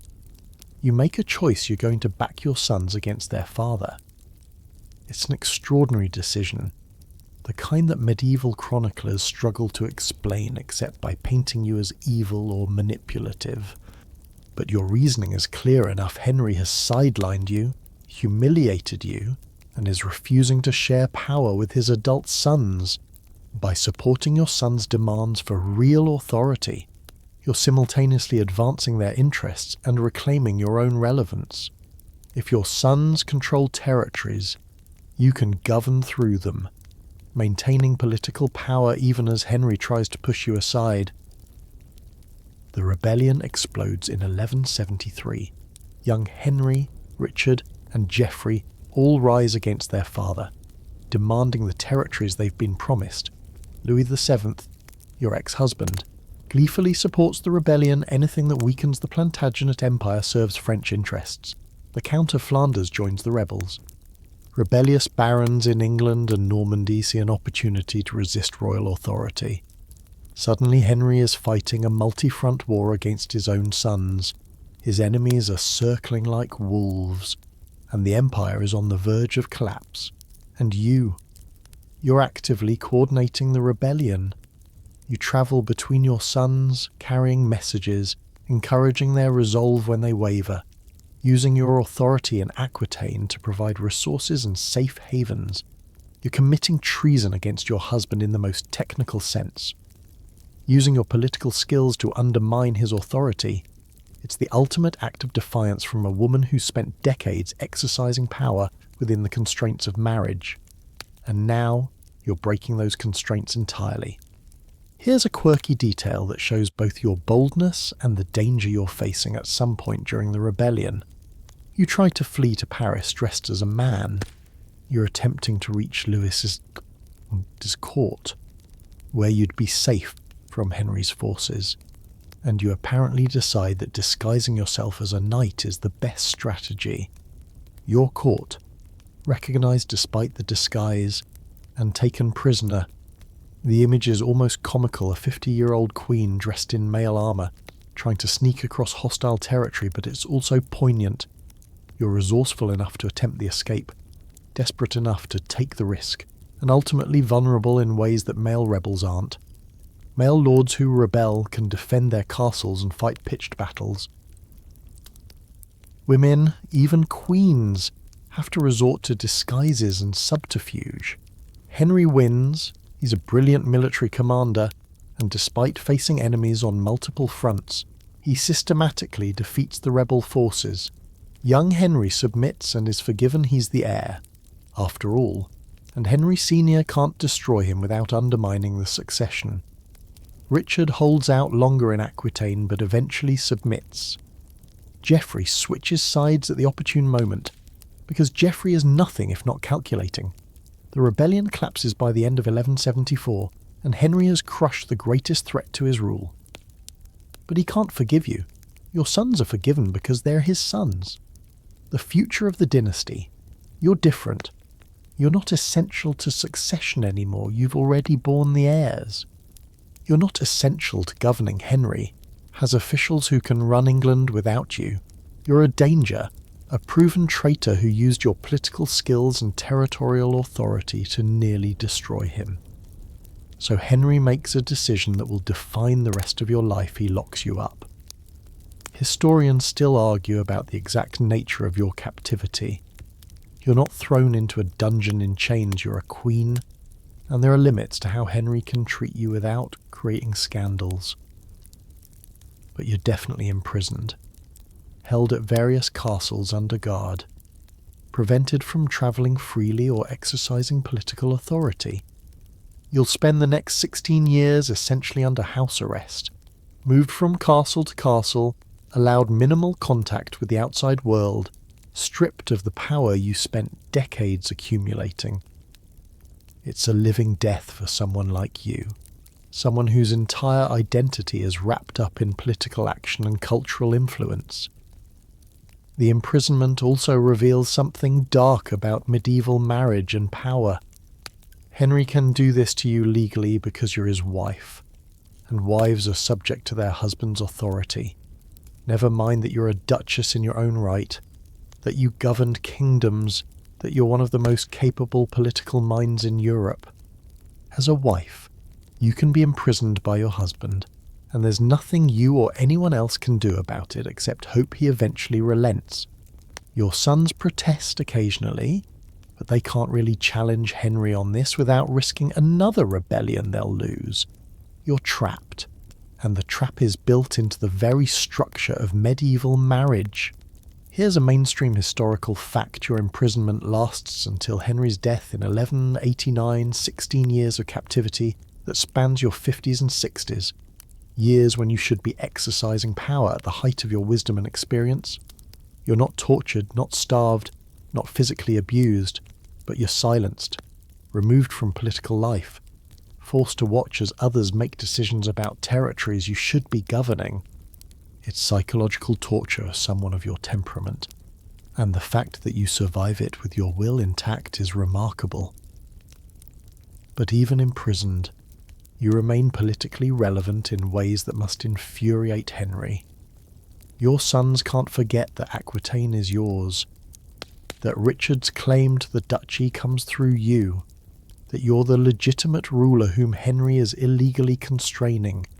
Your very existence as prisoner is a propaganda problem for Henry. It makes him look tyrannical, makes people wonder what kind of king imprisons his own queen. He can remove you from active politics, but he can't erase the fact of your authority or the memory of your competence. You haunt his reign from captivity, a reminder that he needed you to build his empire and could only hold it by suppressing you. Do you remember the cultural sophistication of Poitiers? The troubadours singing your praises?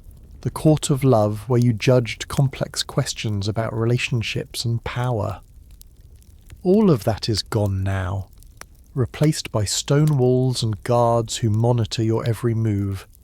You've fallen from the heights of cultural and political influence to captivity, and the cause is family, the sons you raised, and the husband you helped elevate. It's Shakespearean in its tragedy, except it's real, and you're living through it one endless day at a time. You're imprisoned, but you refuse to disappear. The years crawl by 1174, 1175, 1176, and you're moved from castle to castle like a piece of furniture Henry once stored out of sight. Winchester, Salisbury, Old Sarum, sometimes back to Winchester. The guards change, the walls change, but the essential reality never changes. You're a captive, stripped of the power you spent a lifetime accumulating. You're in your 50s now, an age when most medieval women are dead or invisible, but you remain stubbornly relevant even behind bars. Henry can imprison your body, but he can't imprison your political significance, and that's driving him slowly mad. Here's what your imprisonment actually looks like. You're held in reasonable comfort, because Henry can't afford to treat Queen like a common criminal. You have servants, decent food, adequate clothing. You're not chained in a dungeon like some romantic-era novelist will later imagine. But you're also not free. Guards accompany you everywhere. Your correspondence is monitored. Visitors are restricted to people Henry approves, which means almost no one politically significant. You can't travel, can't govern, can't exercise any of the authority that's technically still yours as Duchess of Aquitaine. It's a gilded cage, but it's absolutely a cage, and you're suffocating in it. The psychological impact must be devastating. You've spent your entire adult life in motion governing territories, travelling between courts, managing complex political relationships, hosting cultural events, making things happen. Now you're stationary, passive, forced to watch as others make decisions about your lands and your future.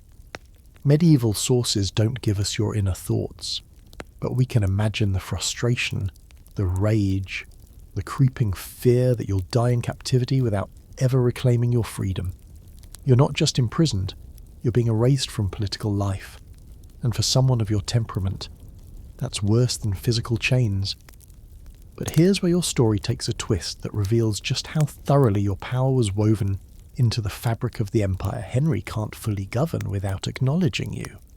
Aquitaine is legally yours, and the southern lords know it.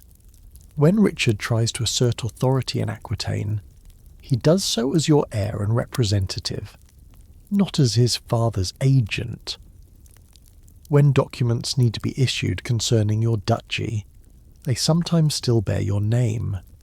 Even though you're imprisoned and Henry controls everything, it's legal fiction, but it's necessary fiction because the alternative, admitting that Henry is holding you prisoner and ruling your lands by force, would invite rebellion. Your sons visit occasionally, when Henry permits it, and these visits must be emotionally complicated. Young Henry, the golden boy who started the rebellion, seems genuinely distressed by your captivity, but is too weak-willed to challenge his father effectively. Richard, your favourite, visits more regularly and makes no secret of his resentment at your treatment. Geoffrey is calculating, trying to maintain good relations with both parents because that's how Geoffrey operates. And John, the youngest, barely knows you. He was a child when you were imprisoned, and he's being raised in his father's household, learning to see the world through Henry's eyes. Here's a quirky detail that shows your resilience. You apparently maintain some cultural patronage even in captivity. Troubadours still dedicate songs to you, though now the themes shift from celebration to lament. They compose verses about ladies imprisoned by jealous lords, about patience in suffering, about the injustice of captivity. It's coded political protest, and everyone knows the real subject is you. Henry can't stop troubadours from singing without looking even more tyrannical, so these songs circulate, keeping your name alive, maintaining your cultural significance even when you can't personally participate in court life. The years blend together in captivity. You're present for occasional court ceremonies when Henry needs to display family unity, trotted out like a trophy wife and then returned to confinement. You attend Christmas courts where you're technically honoured as queen but actually powerless, a ghostly presence that makes everyone uncomfortable. Henry's courtiers don't know how to treat you. You're still queen, still technically their lady, but also a prisoner, a rebel, someone whose fall from grace could presage their own if they're not careful, so they're politely distant, and you're isolated even in crowds. Meanwhile, the empire continues without you, though cracks are showing. Henry and his sons maintain an uneasy peace, but it's the peace of exhaustion, not reconciliation. Young Henry grows increasingly resentful of his empty title. Richard chafes at his father's interference in Aquitaine. Geoffrey schemes constantly, playing his father and brothers against each other. John, the youngest, becomes Henry's favourite, which creates its own resentments. The family dynamics you once navigated with skill are spinning out of control, and you're helpless to intervene. Historians still argue about whether your imprisonment was legally justified. By medieval standards, wives who committed treason could indeed be punished by their husbands. You did actively rebel, after all. But you're not just any wife. You're a duchess with independent legal standing, and Henry's authority over you is more ambiguous than he pretends. Some legal scholars of the era apparently questioned whether a husband could imprison a wife who held sovereign authority in her own territories. But these are theoretical debates that don't help you practically. Henry has the military power to enforce his will, and in medieval politics, possession is 9/10 of the law. The 1180s arrive, and you're entering your 60s, an extraordinary age for medieval times. You should be revered as a matriarch, consulted for your wisdom and experience. Instead, you're still imprisoned, still waiting for Henry to die or relent, still hoping for freedom that seems increasingly unlikely. The isolation must be crushing. You went from being at the centre of everything governing kingdoms, hosting cultural events, making decisions that affected thousands, to being nowhere, a footnote to events you should be shaping. But even in captivity, your political instincts remain sharp. You're watching the succession crisis develop, and you understand what Henry apparently doesn't. This family is going to tear itself apart. Young Henry is becoming increasingly desperate. The crowned king with no power, and desperation makes people reckless. Richard is establishing himself as a formidable military commander in his own right, crushing rebellions in Aquitaine with a ruthlessness that's effective but creates enemies. Geoffrey is scheming his way into control of Brittany. John is being spoiled by his father's favouritism. None of your sons trust each other, and they're all waiting for Henry to die so they can fight over the inheritance. Then, in 1183, young Henry rebels again, this time against Richard rather than his father. It's a confused, pointless conflict driven more by personality clashes than strategic aims. And then young Henry dies, probably of dysentery, in June 1183. Your eldest surviving son, the Golden Prince who was supposed to inherit everything, dies at 28 without accomplishing anything significant. You're still imprisoned when you hear the news, and you're not allowed to attend his funeral. You can't mourn publicly, can't perform the rituals that medieval society expects of mothers who lose children. Your grief is private, locked away like your body, and no one records how you react to this devastating loss. Young Henry's death reshuffles the succession. Richard is now the heir to England and Normandy, but he's also your heir to Aquitaine. Henry Sr. wants Richard to hand Aquitaine over to John, creating another territorial settlement that will satisfy no one. Richard refuses, because of course he does. Aquitaine is his through you, and he's not about to give it up for his spoiled younger brother. The family dynamics deteriorate further, and you're still imprisoned, unable to mediate or influence events that will determine your duchy's future. Here's a mainstream historical fact: your imprisonment becomes increasingly controversial as the years drag on.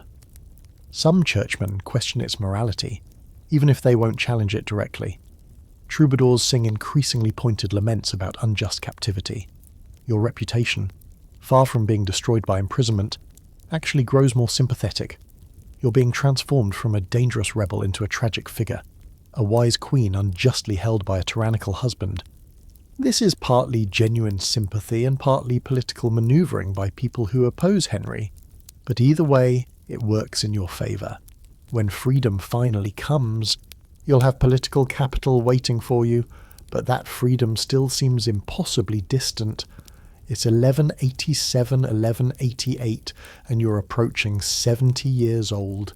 You've been imprisoned for 14, 15, 16 years. Most people in prison this long would be broken, their health ruined, their minds diminished. But you're waiting, enduring, surviving with a patience that's itself a form of resistance. You know Henry is mortal. You know your sons will eventually inherit. You know that if you can just outlive Henry, freedom awaits. So you wait, day after endless day, in castle after castle and behind guards who probably respect you even as they confine you. Your imprisonment reveals the precariousness of female power in medieval Europe. You built an empire, governed kingdoms, commanded respect and obedience from thousands, but all of it depended on maintaining specific relationships: your marriage, your son's loyalty, your cultural prestige. When those relationships fractured, your power evaporated almost instantly. Henry didn't need to execute you or even formally strip you of titles. He just needed to remove you from circulation, and suddenly all your authority became theoretical, legal fictions that everyone acknowledged but no one could act upon. Yet somehow your influence persists even in absence. When Richard governs Aquitaine, he does so in your name. When troubadours sing, they sing of you. When people discuss the Plantagenet succession, they can't ignore that you're still alive, still legally Duchess of Aquitaine, still the link between Richard and his southern territories. You're a ghost haunting the empire, and ghosts, as every medieval person knows, are powerful precisely because they're impossible to fully banish. You're finally free, and the circumstances are almost too perfect to be believed. Henry dies on July 6, 1189, broken and bitter, having spent his last days fighting yet another rebellion, this time led by Richard and supported, naturally, by the French king. Henry's final humiliation comes when he discovers that John, his favourite son, the one he trusted most, has joined the rebels against him. He dies at Chinon Castle, reportedly crying shame, shame on a conquered king, and within hours messengers are riding hard to inform you that your imprisonment is over. You're 67 years old, you've been captive for 16 years, and suddenly the world is yours again.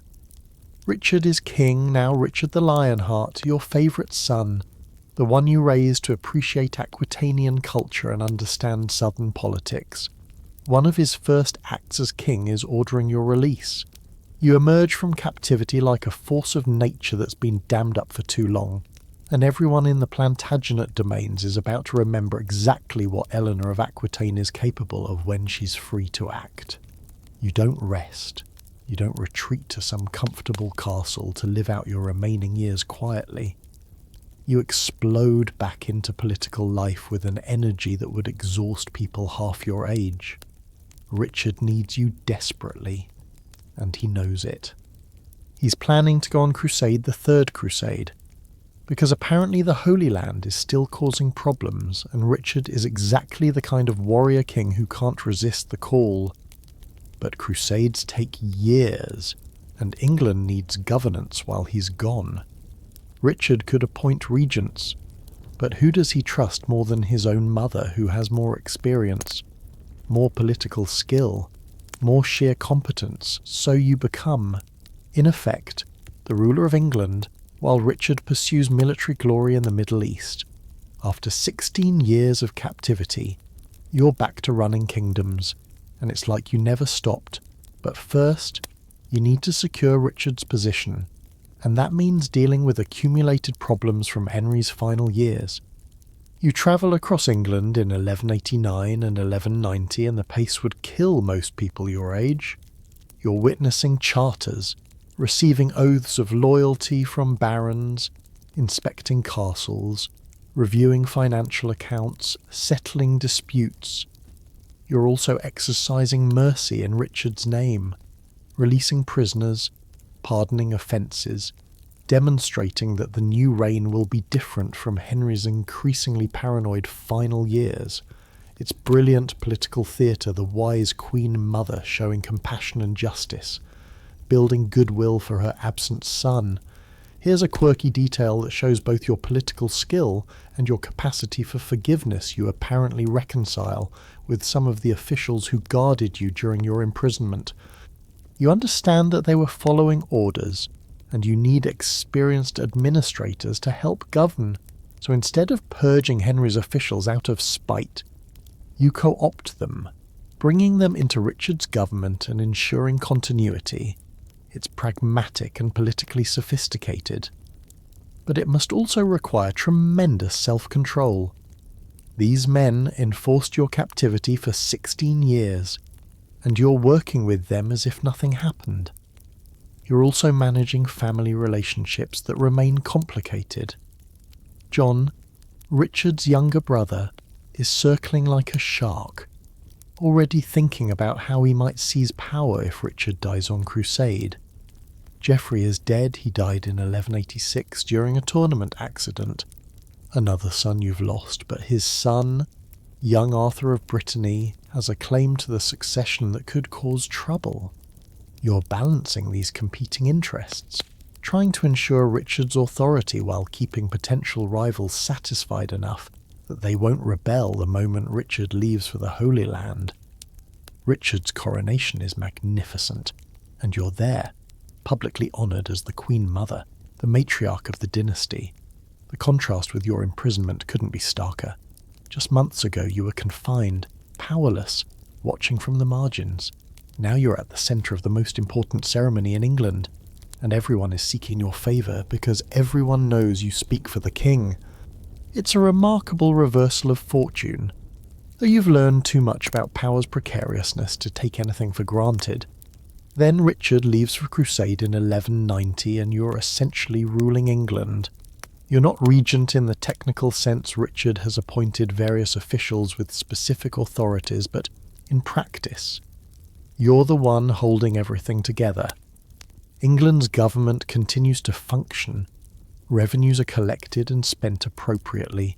Justice is dispensed, and foreign relations are managed. You're doing in your late 60s what you did in your 30s and 40s, governing competently and making it look easy when it's anything but. But then disaster strikes, though not in England. Richard, fighting brilliantly in the Holy Land, wins several victories but fails to recapture Jerusalem. He negotiates a treaty with Saladin that secures Christian access to holy sites but leaves Jerusalem under Muslim control. It's a reasonable compromise given the military situation, but it feels like failure to many crusaders. Richard begins the journey home in 1192, and this is where everything goes wrong. His ship is wrecked. He travels overland through hostile territory, and he's captured by Leopold of Austria, who sells him to the Holy Roman Emperor Henry VI.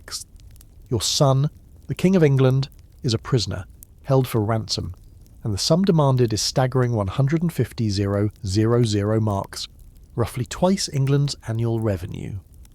You're 70 years old, and you're about to accomplish something so remarkable that it will define the final chapter of your extraordinary life.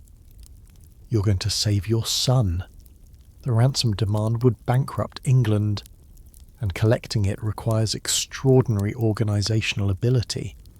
You essentially take over the fundraising personally, travelling across England despite your age, demanding contributions from every possible source. The church contributes treasures.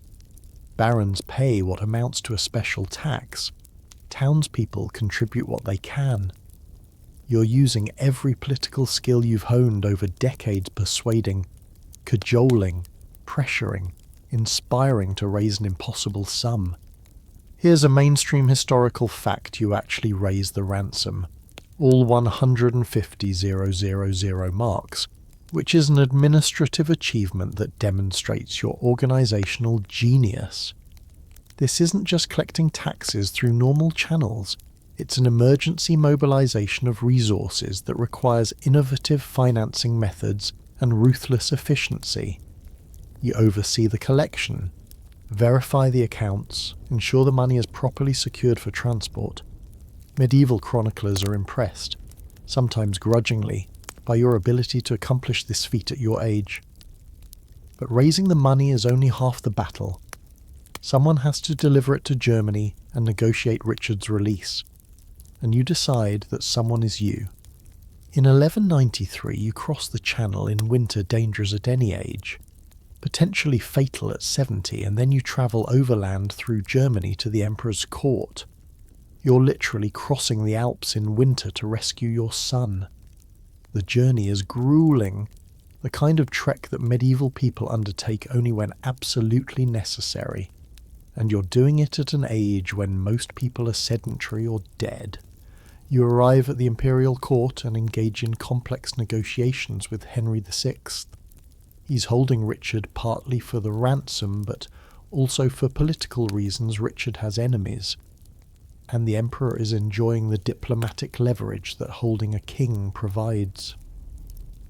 You negotiate personally, using every diplomatic skill you possess, and eventually secure Richard's release in exchange for the ransom plus Richard's agreement to hold England as a fief of the Holy Roman Empire. A humiliating but necessary concession. You're prioritizing your son's freedom over abstract questions of sovereignty, and it's the right call. Then comes the actual handover, and you're present when Richard is released in February 1194. Imagine the moment you're 71 years old. You've just crossed Europe in winter, raised an impossible ransom, negotiated with emperors, and now your son is walking free. The reunion must be emotional, though neither of you is the type to express feelings openly. You've saved him, proving once again that you're the most formidable political operator in the Plantagenet family. And Richard knows it. He owes you everything: his throne, his freedom, his life. Historians still argue about the logistics of your rescue mission.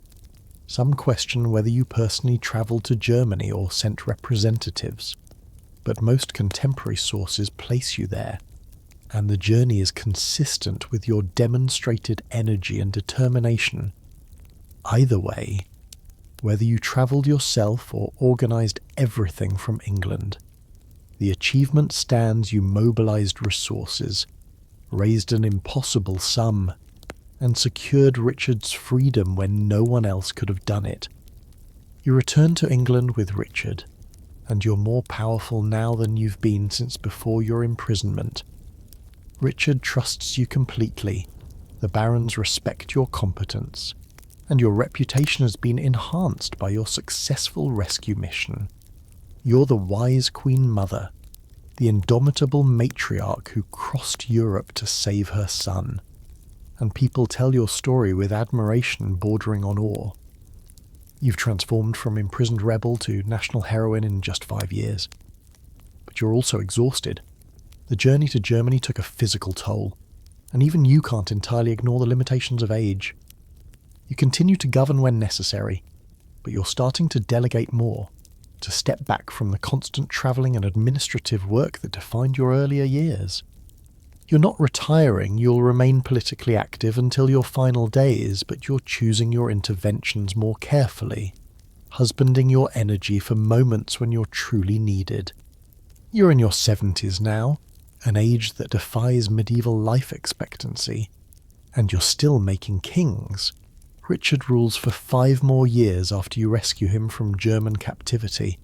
But he's rarely in England. He's fighting to defend his continental territories against the French king, and the campaigning is constant and brutal.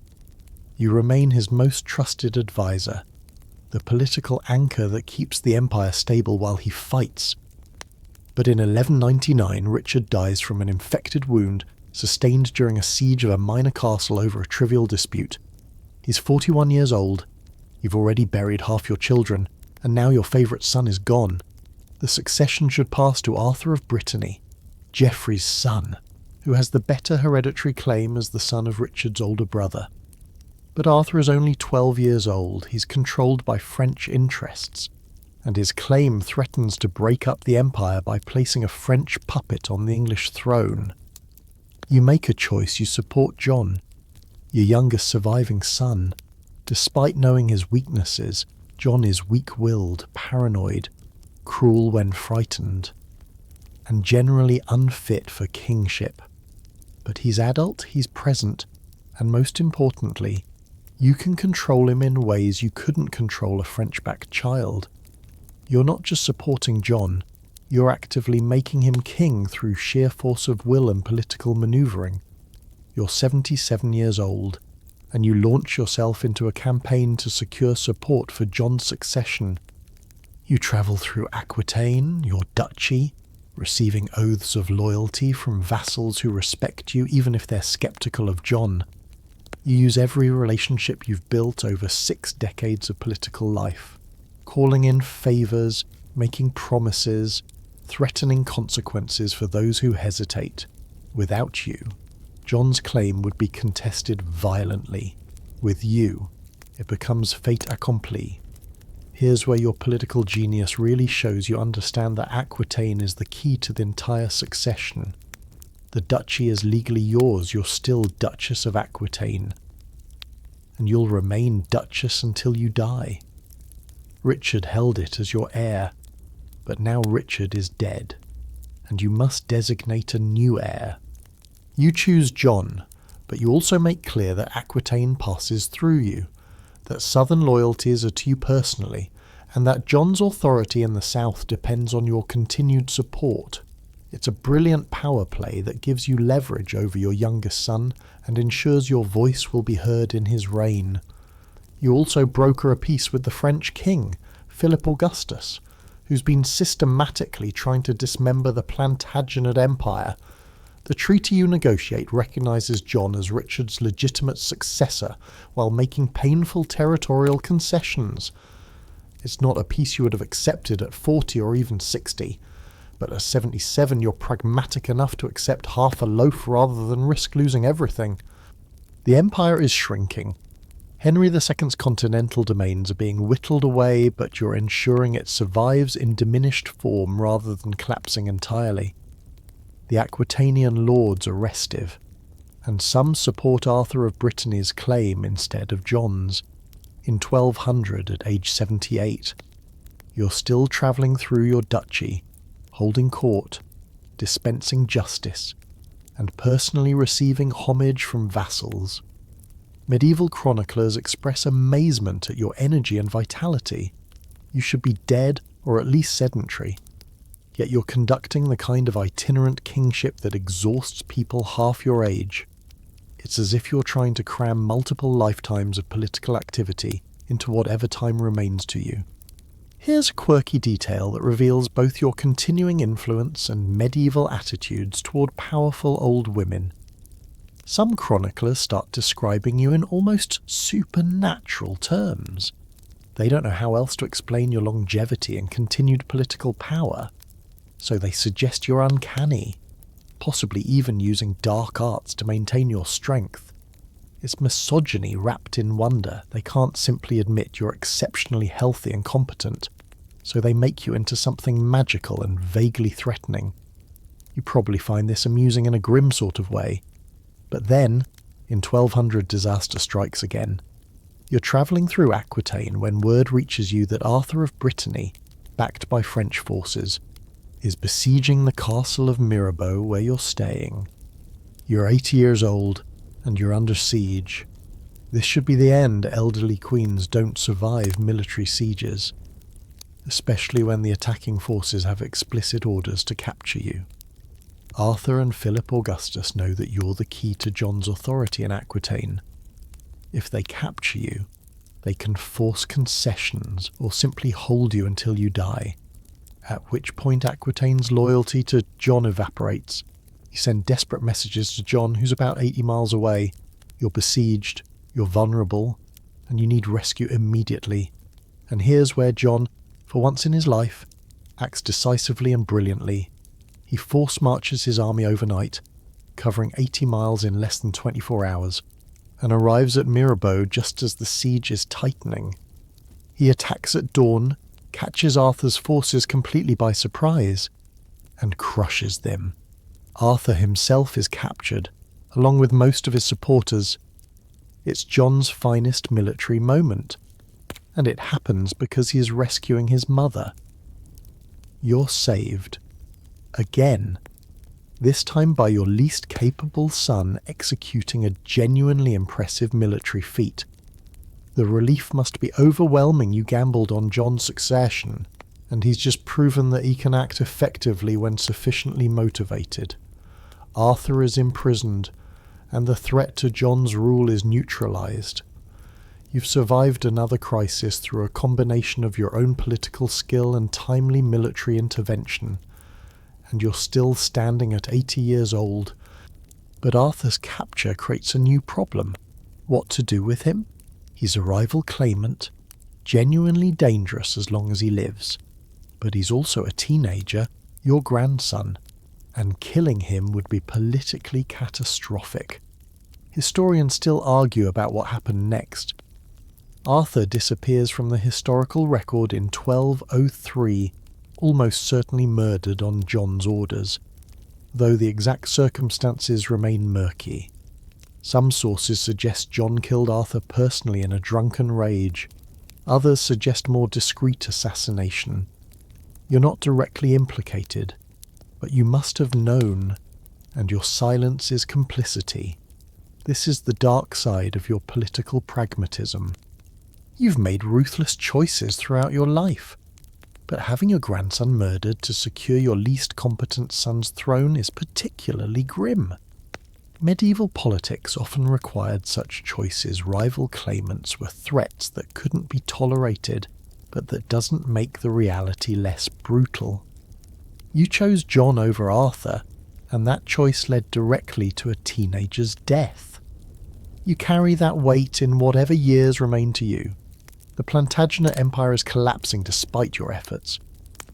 Philip Augustus is systematically conquering the continental territories. Normandy falls in 1204, other regions follow, and John proves incapable of stopping the French advance.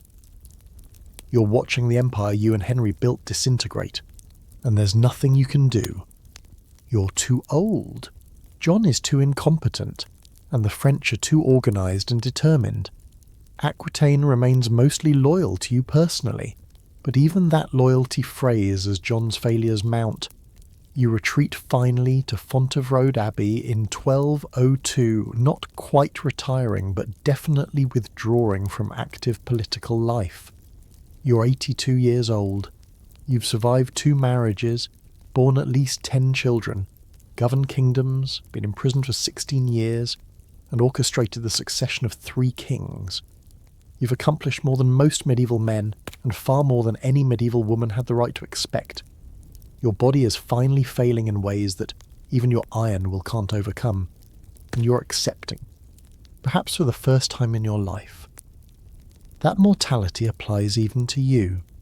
Fontevraud is a fitting final home. It's a double monastery, housing both monks and nuns, and it's become the burial place of the Plantagenet dynasty. Henry is buried there, and Richard. You're preparing your own tomb, commissioning a beautiful effigy showing you reading a book, a detail that's significant because it emphasizes your learning and sophistication even in death. You're controlling your image to the very end, ensuring that future generations will remember you as cultured and literate, not just powerful. You die on April 1st, 1204 at Fontevraud Abbey. You're 82 years old, an extraordinary age for medieval times, and you've remained politically active almost until the end. Within days of your death, More of Aquitaine defects to the French king because your personal authority was the main force holding it loyal to John. Your death marks the end of an era, the Plantagenet Empire, which at its height stretched from Scotland to the Pyrenees, is reduced to England and a few continental fragments. You built an empire. You held it together through force of personality and political skill, and it dies with you. Historians still argue about your legacy. Were you a brilliant political operator who maximised female power within medieval constraints? Or a ruthless manipulator who put personal ambition above family loyalty? The answer is both. Obviously, you were complex, contradictory, capable of great political vision and cold-blooded pragmatism. You were the most powerful woman of your age, and you achieved that power by being smarter, more determined, and more ruthless than almost everyone around you. You were Eleanor of Aquitaine, and you were magnificent. You've seen Eleanor's story unfold from inheritance to empire to imprisonment to kingmaker. But she wasn't an anomaly. She was the most spectacular example of a broader phenomenon. Medieval queenship could be genuinely powerful when specific legal, economic, and political conditions aligned. Let's step back from Eleanor's particular journey and look at the wider landscape of medieval women who wielded power in love and war, because understanding them helps explain why Eleanor's extraordinary life was possible at all, and why such power would later become nearly impossible for women to achieve. Medieval queenship came in multiple forms, and not all queens were equally powerful. Queens consort women who married kings had authority derived from their husbands and their roles as mothers of heirs. Queens regnant women who ruled in their own right were rarer and faced different challenges. And then there were women like Eleanor, who straddled both categories, bringing independent territorial authority to their marriages and thus negotiating power from positions of relative strength. The variety of paths to female power in medieval Europe was broader than later eras would allow, and that variety created opportunities for exceptionally capable women. Consider Matilda of Tuscany, who lived slightly before Eleanor's time and ruled much of northern Italy in the late 11th and early 12th centuries. Matilda inherited vast territories from her father, survived multiple marriage negotiations that tried to subsume her authority into male hands, and ended up ruling independently for decades. She commanded armies. Personally, contemporary sources describe her wearing armour and directing military operations during the investiture controversy between the Pope and the Holy Roman Emperor. She was powerful enough that both Pope and Emperor courted her alliance, and she used that leverage brilliantly, playing both sides to maintain her independence while advancing causes she believed in. Or think about Urraca of Leon and Castile, who ruled the combined kingdoms in the early 12th century.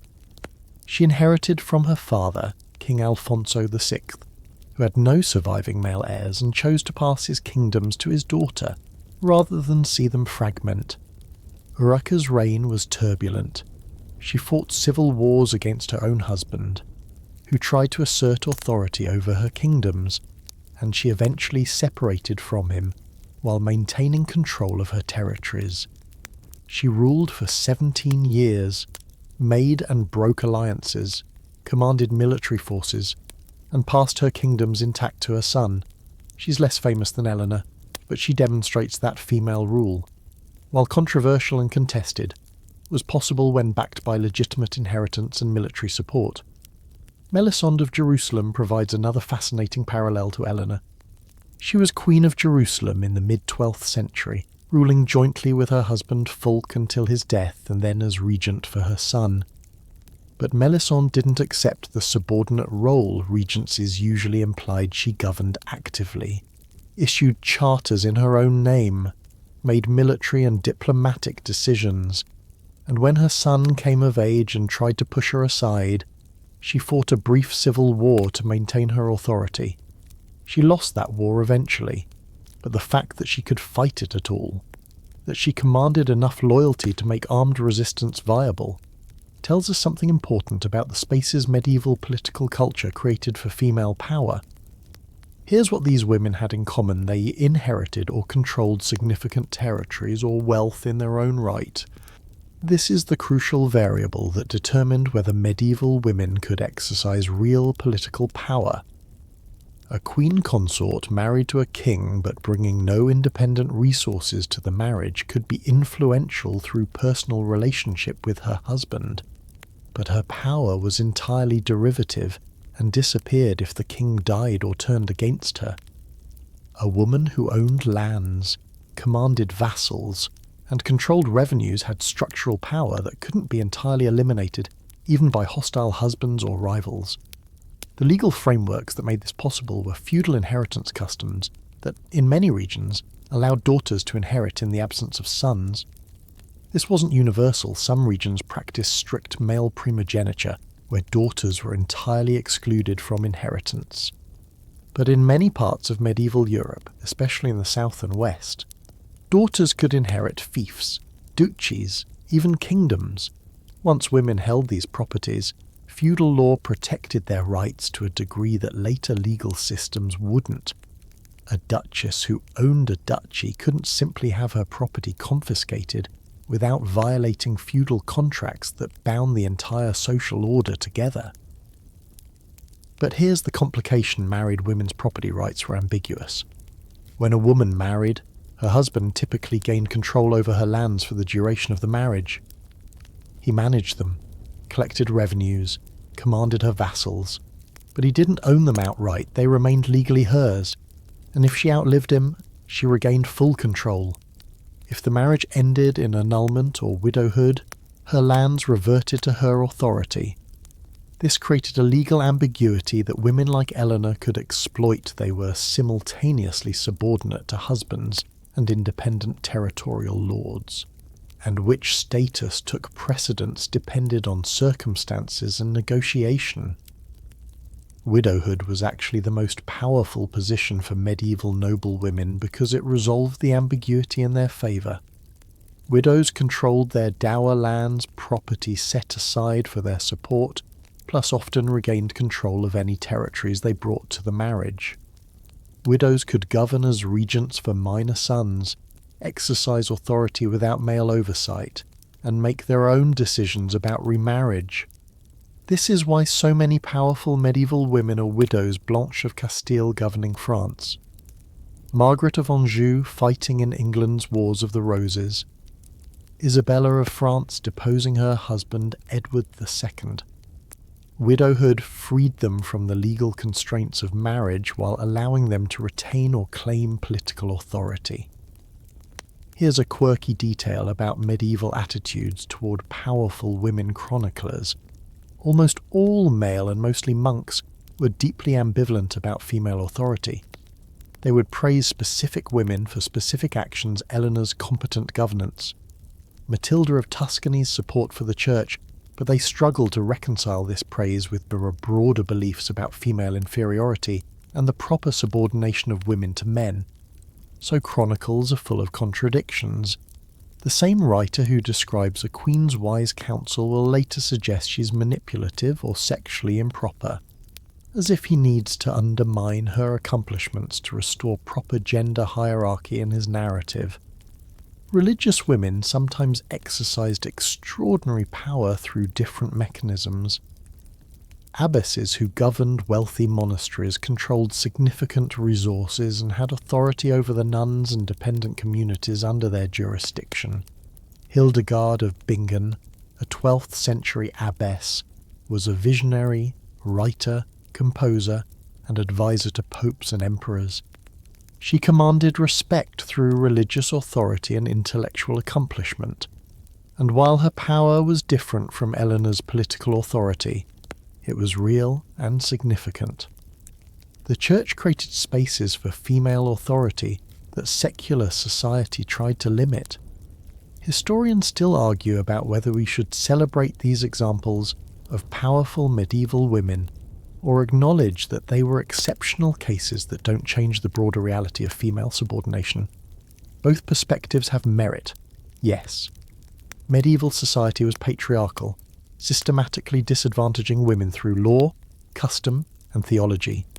Yes, most medieval women had limited autonomy, few legal rights, and minimal control over their own lives. But it's also true that the medieval period, especially the High Middle Ages of the 11th through 13th centuries, created spaces for female power that would largely disappear in later eras. The comparison with early modern Europe is instructive. By the 16th and 17th centuries, as monarchies centralised and legal systems became more rigid, the spaces for female territorial authority largely closed. Inheritance laws shifted more decisively toward male primogeniture. Married women's property rights became more thoroughly subsumed into their husband's authority. The idea that a woman could inherit a duchy and govern it independently became increasingly unthinkable.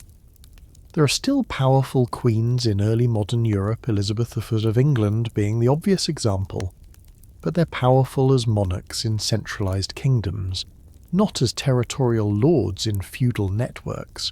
So here's the paradox: medieval society was more restrictive than modern society in countless ways, but it created certain opportunities for elite women that later eras eliminated. The feudal system's emphasis on inheritance and personal bonds between lords and vassals allowed women who inherited territories to exercise genuine authority. The lack of strong centralised monarchies meant that local power which women could sometimes hold mattered more. The Church's grudging acceptance of female religious authority created alternative power structures. These opportunities were available only to elite women, and they disappeared as political systems evolved. But they were real while they lasted. Eleanor's story makes sense in this context. She was exceptionally capable, but she was operating within structures that made her power possible. She inherited Aquitaine under customs that allowed female inheritance. She negotiated marriage contracts that preserved her independent authority. She governed territories during periods when governance was personal and relationship-based rather than bureaucratic and impersonal. She lived long enough to outlast enemies and rivals. She was brilliant at exploiting the opportunities medieval political culture offered to women, but those opportunities had to exist for her brilliance to matter. And here's what's both inspiring and tragic about these medieval queens: they proved that women could govern as competently as men, command armies, dispense justice, manage complex political negotiations. But their exceptional accomplishments didn't change the underlying system that subordinated women. Eleanor didn't spark a feminist revolution. Matilda of Tuscany didn't inspire Italian cities to embrace female leadership. Melisandre's reign didn't make Jerusalem permanently accepting of queens regnant. Each woman fought her individual battles, achieved remarkable things within specific circumstances, and then died, leaving a system that remained fundamentally unchanged. Their legacy is thus complicated. They expanded possibilities for individual women without transforming structures. They demonstrated capabilities that society refused to acknowledge systematically. They exercised power in ways that made everyone uncomfortable, except when they were too powerful to challenge safely. They're heroines who won personal victories but couldn't win the larger war for female equality, because that war required social transformations that medieval Europe wasn't ready to consider. Still, their stories matter, and Eleanor's story matters, because they prove that female power, competence and authority are not modern inventions, but historical realities that different eras have either enabled or suppressed, depending on their particular arrangements of law, custom, and political structure. You're beginning to understand why Eleanor's power worked, but now let's examine the specific mechanisms, the legal loopholes, strategic opportunities, and structural features of medieval society that women like her exploited to achieve authority that should have been impossible. This isn't about exceptional women overcoming oppression through sheer force of personality. Though personality mattered, it's about understanding the system itself, the cracks in patriarchal structures where female power could take root and flourish under the right conditions. Start with inheritance law, which was far from uniform across medieval Europe, in regions following Salic law, like much of Germany and parts of France. Women were explicitly excluded from inheriting royal or noble titles, but in other regions, southern France, Aquitaine, parts of Spain, England, under certain circumstances, daughters could inherit fiefs, counties, even duchies when no male heirs existed. This created a fundamental contradiction. Feudal society was built on the principle that land and authority passed through blood. But it was also built on the assumption that authority was masculine. When these principles collided, because a lord had only daughters, the system had to bend. The resolution was typically that daughters could inherit property, but required male guardians or husbands to exercise military and political authority. Except this wasn't always enforceable, especially when the heiress was adult, capable, and controlled sufficient resources to resist male relatives who wanted to seize her inheritance. Eleanor inherited Aquitaine at 15, but she wasn't a helpless child. She was surrounded by vassals loyal to her family, advisors who knew she was their legitimate duchess, and a father who'd prepared for this succession. Her gender made her vulnerable, but her inheritance gave her power that couldn't simply be confiscated. Marriage contracts were another crucial mechanism, and they were far more negotiable than later periods would allow. When Eleanor married Louis VII, the contract specified that Aquitaine remained hers. Louis had use of it during their marriage, but ownership stayed with Eleanor. This wasn't unusual for heiresses bringing substantial territories to marriages. Noble families negotiated these contracts carefully, trying to balance the husband's authority with protecting the wife's inheritance rights. Ambitious husbands wanted control, but the bride's family wanted guarantees that their territories wouldn't be permanently absorbed into another dynasty. These contracts were legally enforceable, at least in theory, which is why Eleanor could divorce Louis and take Aquitaine with her. The Church, which controlled marriage law, recognized that marriages could be annulled under various circumstances, and when annulment happened, property arrangements reverted to pre-marriage status. This created opportunities for unhappy wives with independent property. They could escape marriages by finding legal grounds for annulment and reclaim full control of their lands. It was difficult, required powerful allies, and didn't always work. But the possibility existed, and Eleanor proved it could be executed successfully.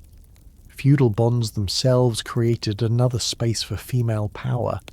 Feudalism was built on personal relationships. Vassals swore loyalty to specific lords, and those oaths were binding even when the lord was female. When Eleanor inherited Aquitaine, her father's vassals became her vassals. They owed her military service, counsel, and support. Breaking these oaths was a serious matter that could result in loss of lands and honour. So even though medieval culture assumed military authority was masculine, the feudal system's emphasis on inherited personal bonds meant that women who inherited fiefs also inherited the loyalty of armed men. This created some awkward situations.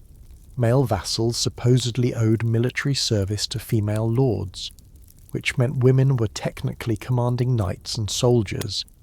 The solution was usually that husbands or male relatives led armies in practice while women remained the legal authority. But this wasn't always the case. We have records of women personally commanding defensive forces during sieges, making military decisions, and even occasionally leading troops in the field. The system created these contradictions and then solved them through pragmatic accommodations that varied by circumstance. Regency provided yet another path to female power. When kings died leaving minor heirs, someone had to govern until the child came of age. Queens' mothers were obvious choices. They were connected to the royal heir by blood. They had political experience from observing governance, and they were presumed to have the child's interests at heart. Regencies were supposed to be temporary and subordinate. The regent governed in the name of the child king, not in their own right. But regencies could last years, and capable regent queens often became the de facto rulers, making decisions that shaped kingdoms for decades. Blanche of Castile, who governed France as regent for her son Louis IX in the 13th century, provides a perfect example. She crushed rebellions, negotiated with foreign powers, managed finances, and essentially ran France for years while Louis was a minor. When Louis came of age, she continued to influence policy through their close relationship. She proved herself so competent that when Louis went on crusade, he appointed his mother as regent again. Blanche's authority came initially from her role as mother to the king, but it expanded through demonstrated competence into something approaching independent rule. Here's a quirky detail about how these systems worked.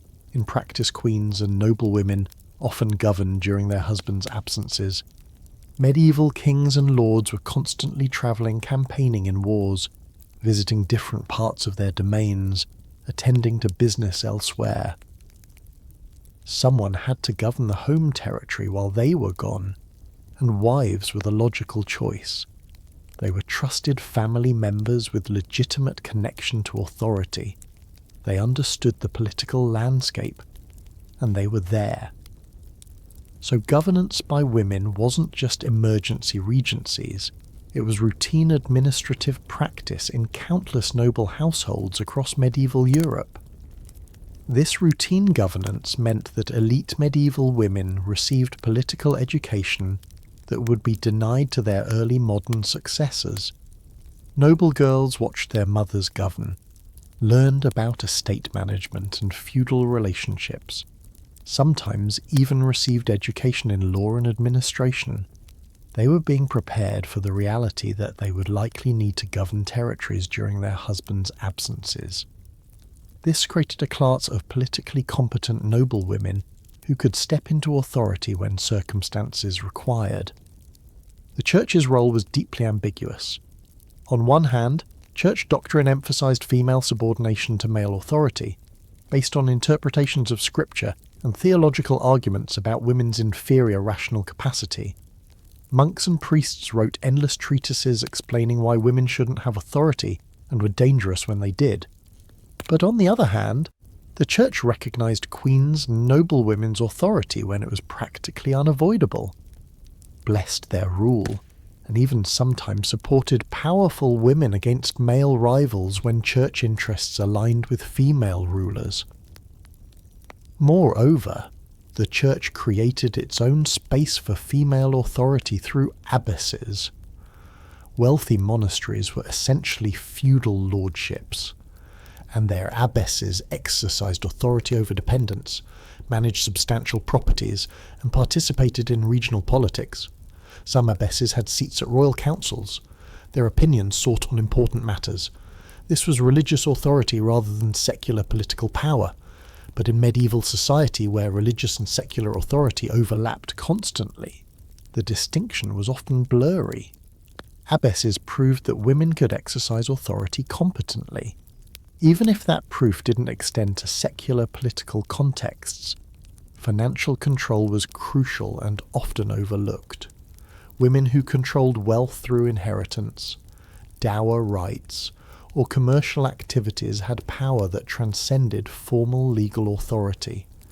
Wealthy women could hire soldiers, build political alliances through patronage, fund military campaigns, and influence policy through strategic deployment of resources. Eleanor's wealth from Aquitaine made her politically indispensable to her husbands. Louis and Henry needed her revenues to maintain their military forces and political authority. This gave her leverage to negotiate, to make demands, to insist on respect and consultation. Historians still argue about whether these mechanisms represented genuine opportunities for female power, or were simply patriarchy with occasional exceptions that proved the rule. The answer depends partly on perspective. If you're comparing medieval queens to modern politicians, medieval women had limited power and faced massive structural disadvantages. But if you're comparing medieval queens to early modern or even 19th century women, medieval noblewomen sometimes had greater legal rights and practical authority. The trajectory of European women's rights isn't a straight line of progress. There were advances and retreats, periods when structures allowed more female power and periods when they allowed less. What made Eleanor's generation particularly significant was that multiple factors aligned temporary inheritance customs that allowed female succession, marriage laws that protected wives' property rights to some degree, a feudal political structure that made personal authority more important than bureaucratic position, and a period before strong centralized monarchies eliminated the power of regional lords. These conditions created the maximum space for female power that medieval Europe would offer, and Eleanor was brilliantly positioned to exploit every opportunity. But these spaces were closing even during Eleanor's lifetime. Monarchies were centralizing, legal systems were codifying and becoming more rigid, inheritance customs were shifting toward male primogeniture. The Plantagenet empire that Eleanor helped build required personal authority and feudal bonds. It was fundamentally incompatible with the centralized bureaucratic monarchies that were emerging. As those new political structures developed, the mechanisms that allowed Eleanor's power would be systematically eliminated. So when you ask why Eleanor and queens like her were so politically powerful, the answer is structural as much as personal. They were brilliant, capable women who operated within systems that temporarily created opportunities for female authority. They exploited every advantage inheritance rights, marriage contracts, feudal bonds, regency powers, financial control, cultural influence to carve out power in a male-dominated world. They succeeded individually without changing the system fundamentally, and their successes were possible precisely because medieval political structures were flexible and contradictory enough to accommodate exceptions. They were powerful because the system's mechanisms, designed to concentrate power in male hands, contained cracks that extraordinary women could widen into genuine authority. You've seen how powerful queens like Eleanor rose to authority, but now you need to understand the backlash, the systematic erasure, vilification, and distortion that powerful medieval women faced both during their lives and in the historical record. This isn't just about medieval misogyny, though that's certainly part of it. It's about how patriarchal societies respond when women successfully claim power, and how those responses shape our understanding of history itself. The pattern repeats across centuries. Powerful woman emerges, exercises authority competently, and then male chroniclers, politicians, and later historians work to diminish, distort or delete her accomplishments from collective memory. Start with the contemporary backlash Eleanor faced during her lifetime. The monkish chroniclers who documented 12th century events were almost universally hostile to her. They couldn't deny her power, it was too visible, too consequential, but they could interpret it negatively.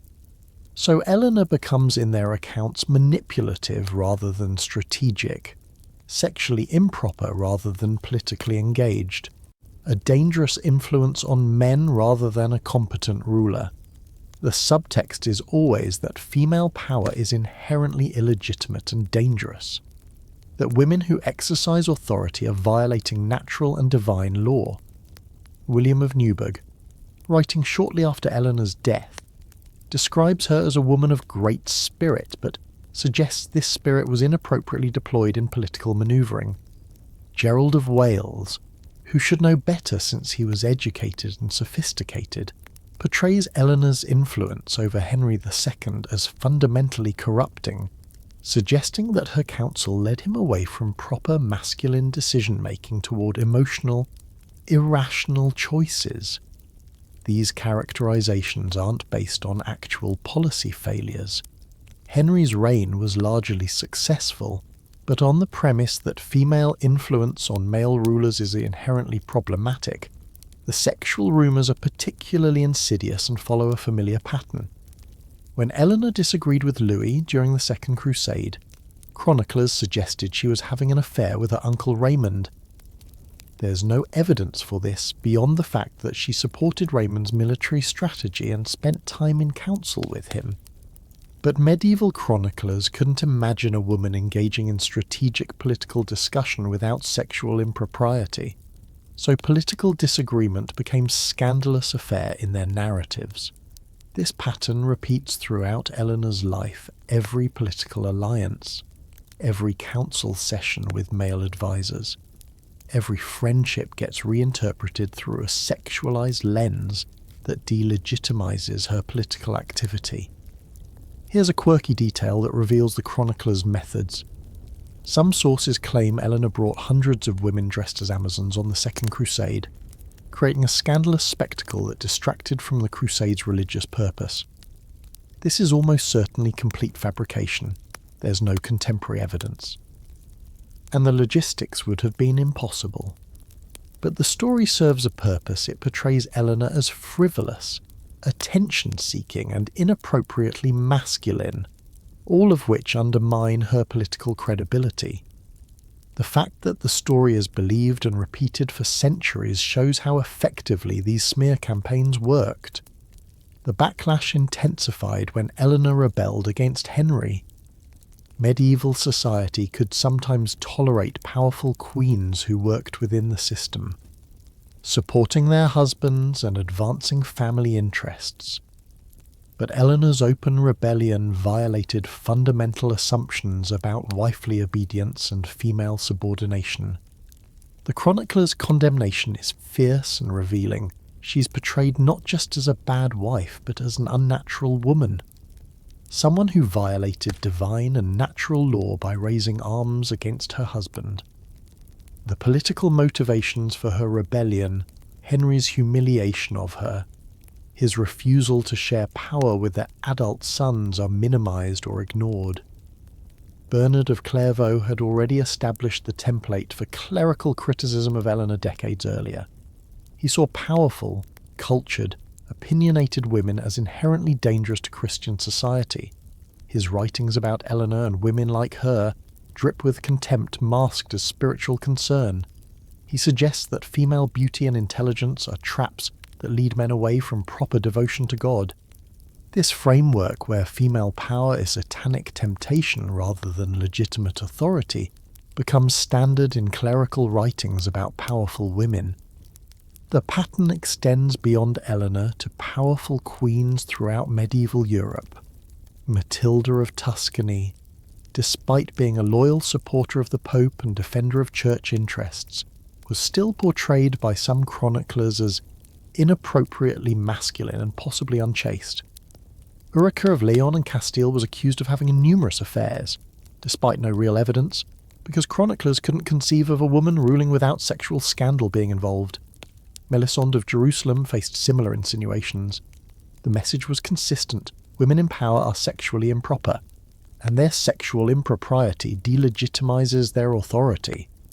Later historians perpetuated and amplified these medieval biases. 19th century historians, working in the context of Victorian gender ideology that strictly separated masculine public authority from feminine domestic virtue, were particularly hostile to powerful medieval women.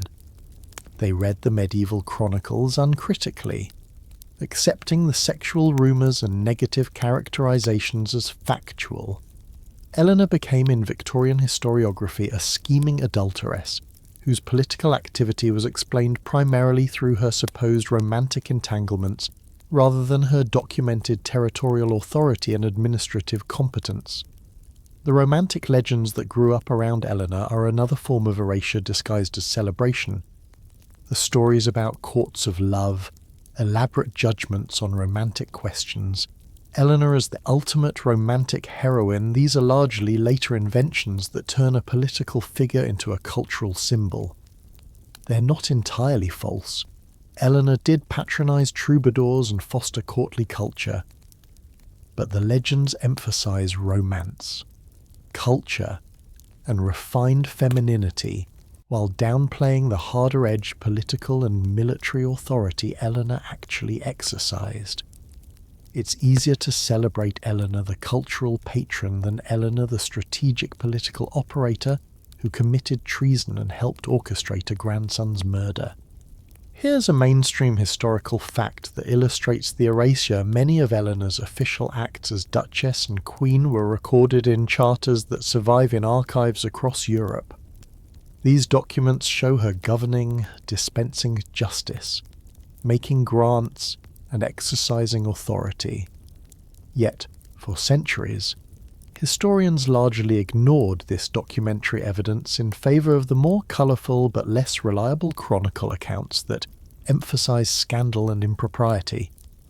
It's only in recent decades that medieval historians have systematically worked through the charter evidence to reconstruct what Eleanor actually did versus what chroniclers said about her.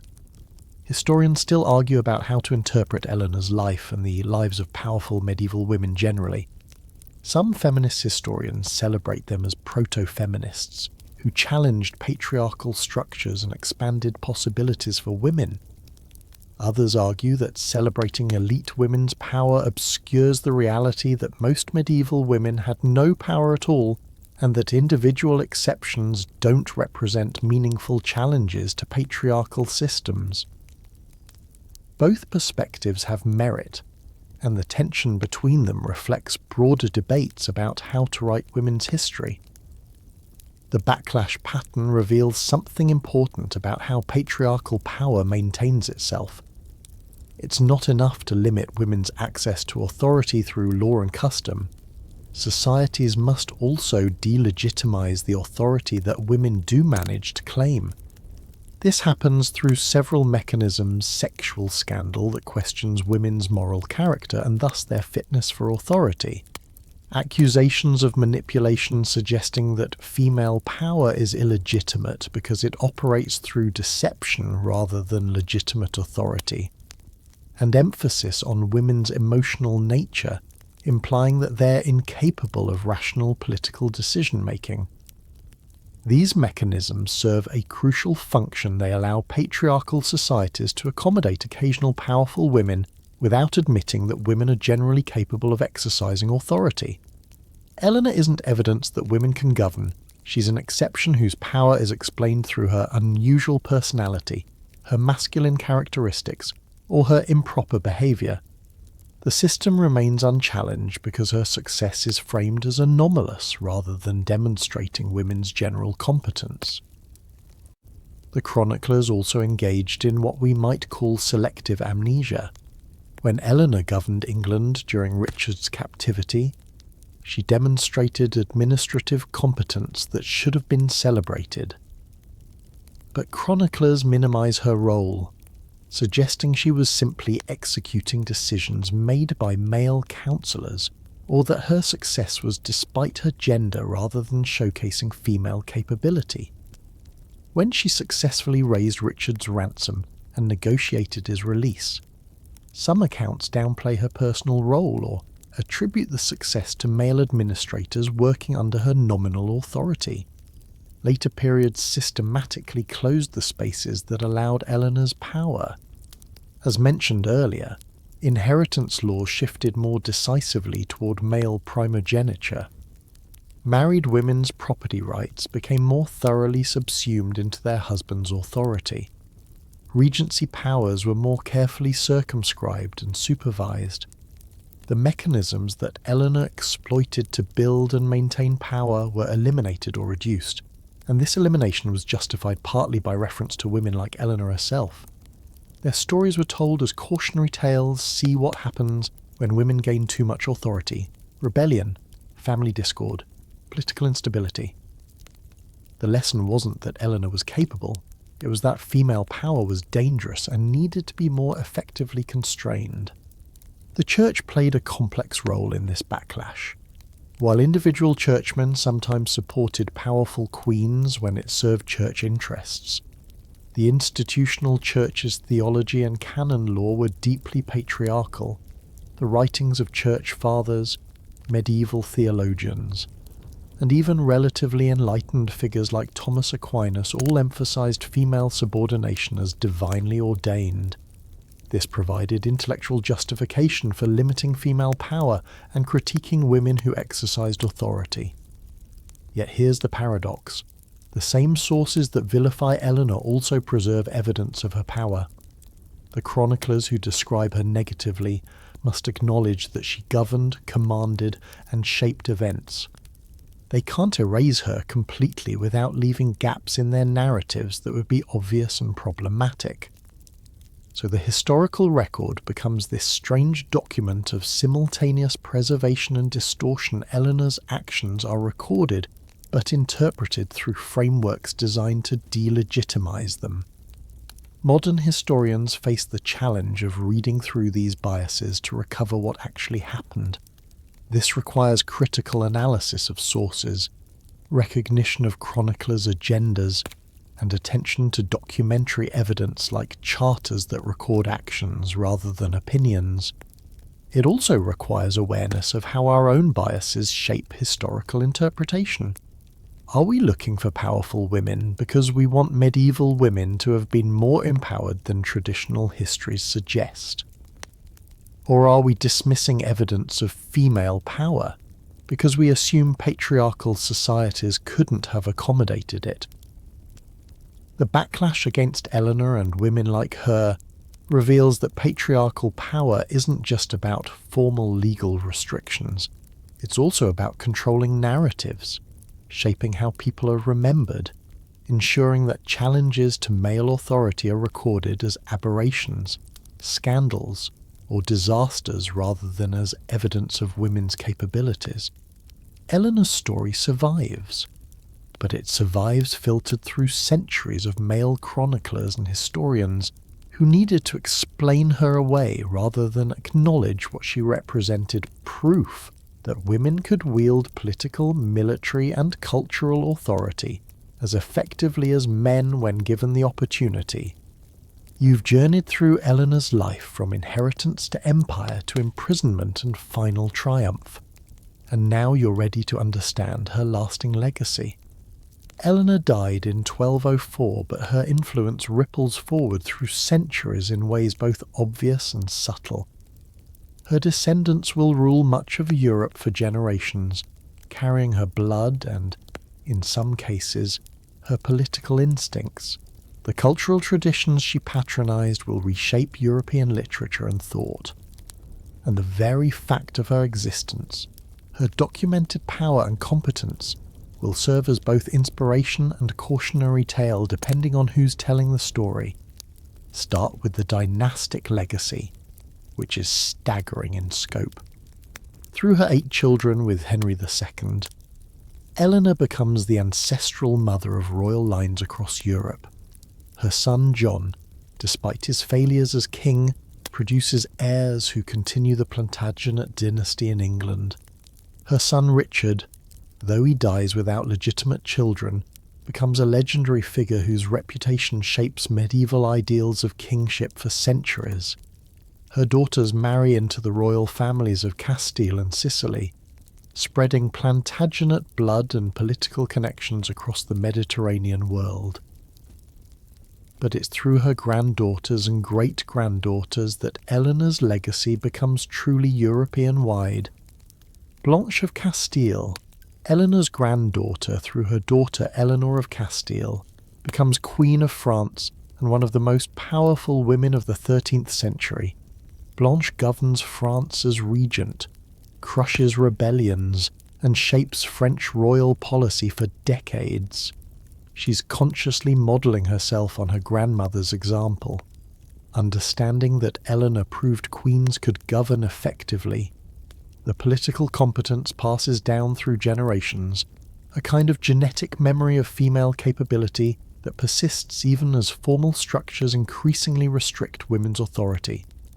Eleanor's great-great-granddaughter is Eleanor of Provence, who marries Henry III of England and becomes another powerful queen consort. Through her, Plantagenet and Aquitanian blood continues in the English royal line.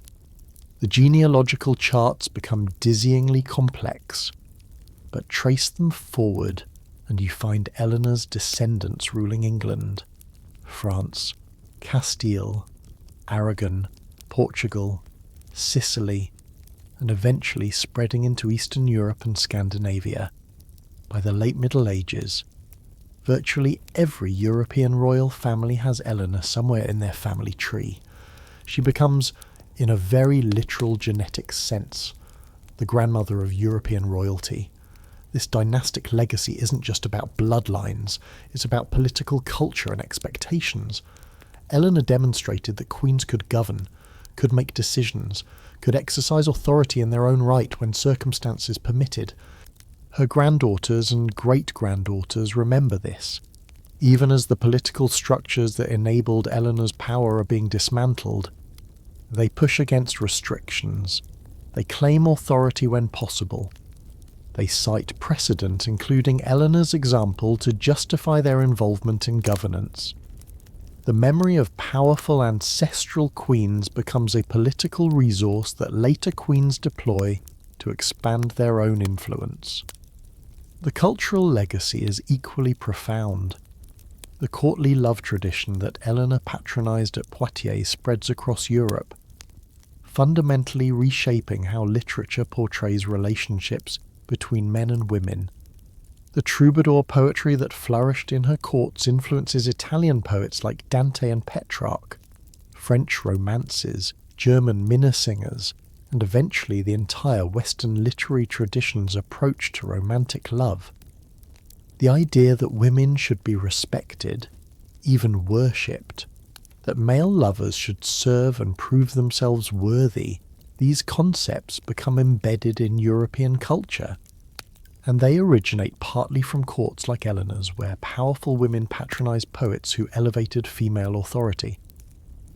The Arthurian legends that crystallise in the 12th and 13th centuries bear Eleanor's fingerprints.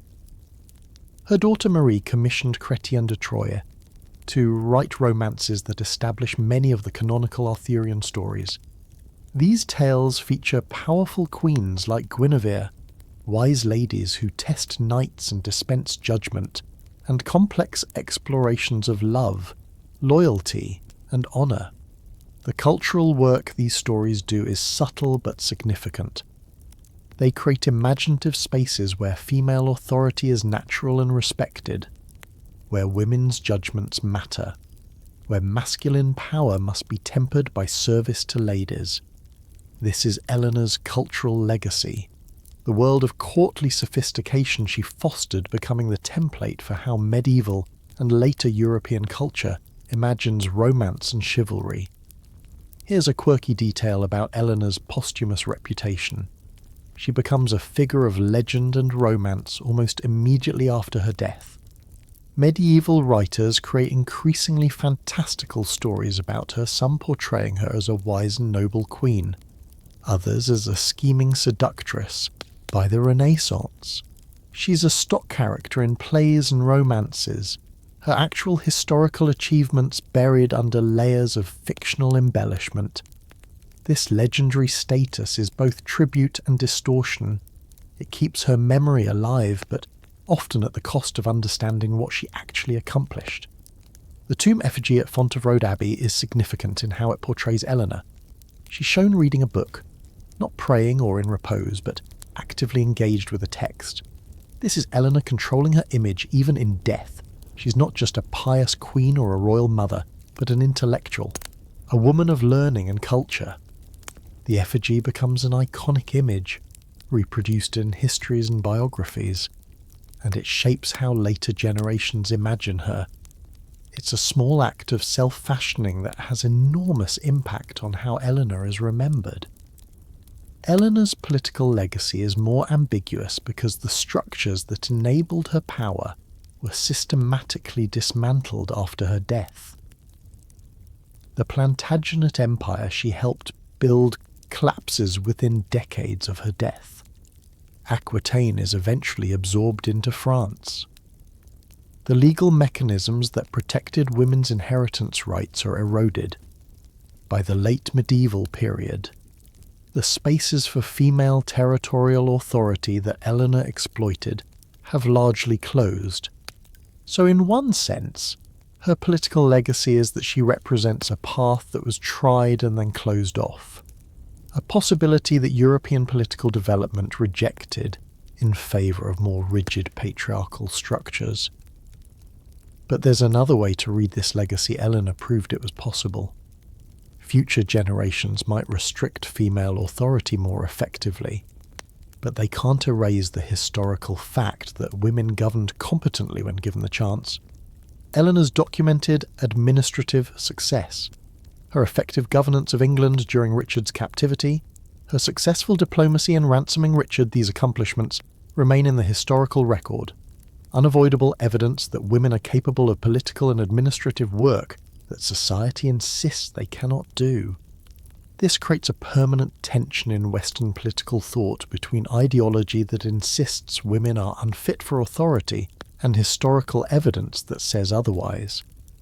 Historians still argue about how to assess Eleanor's overall legacy. Was she a transformative figure who expanded possibilities for women? Or was she an exceptional individual whose success was predicated on unique circumstances that couldn't be replicated? The answer is probably both. Eleanor was exceptional, brilliant, ruthless, politically sophisticated, and blessed with extraordinary longevity that let her outlast enemies and rivals. But she was also the product of specific historical conditions that created opportunities she was uniquely positioned to exploit. Her legacy also includes the cautionary tale aspect. Later monarchs and nobles cite Eleanor's rebellion as evidence of why wives must be kept subordinate, why women in power are dangerous, why female inheritance should be limited, the Plantagenet family's dysfunction, the rebellions and civil wars that nearly destroyed the empire, get blamed partly on Eleanor's influence and her son's relationship with their powerful mother. It's unfair and selective. Henry's policies and personality created much of the conflict, but the narrative serves a purpose for those who want to justify restricting female power. The feminist recovery of Eleanor in modern historiography represents yet another stage in her legacy. Starting in the late 20th century, historians began systematically re-examining Eleanor's life, reading sources more critically, attending to documentary evidence over sensational chronicles, and recovering the extent of her actual political activity. Books like Alison Weir's biography and Amy Kelly's earlier work brought Eleanor's story to popular audiences, transforming her from a footnote in male-centered narratives to a central figure in 12th century history. This recovery work continues, with new scholarship constantly refining our understanding of Eleanor's life and significance. Do you remember the girl inheriting Aquitaine at 15? Suddenly the wealthiest heiress in Europe, that moment set in motion a life that would span 82 years. 2 marriages to kings, governance of kingdoms, 16 years of imprisonment, and ultimately a legacy that extends far beyond her death. Eleanor's story is extraordinary, but it's also revealing. It shows us both the possibilities and limitations of female power in medieval Europe, the mechanisms that could enable or constrain women's authority, and the ways that patriarchal societies respond when women successfully claim power. Her tomb at Fontevraud, with that effigy show in her reading, remains a pilgrimage site. Tourists visit, historians study, and people continue to be fascinated by this woman who lived so long ago, but whose story resonates with contemporary concerns about gender, power, and agency. She's been claimed by feminists as a proto-feminist heroine, by romantics as the ultimate medieval queen, by cultural historians as a crucial figure in the development of courtly literature. Each generation finds something different in Eleanor's story, projects its own concerns onto her life, and uses her as a lens for understanding their own times. The ultimate legacy might be this: Eleanor of Aquitaine proved that medieval queens could be politically powerful when legal structures, personal capability, and historical circumstances aligned.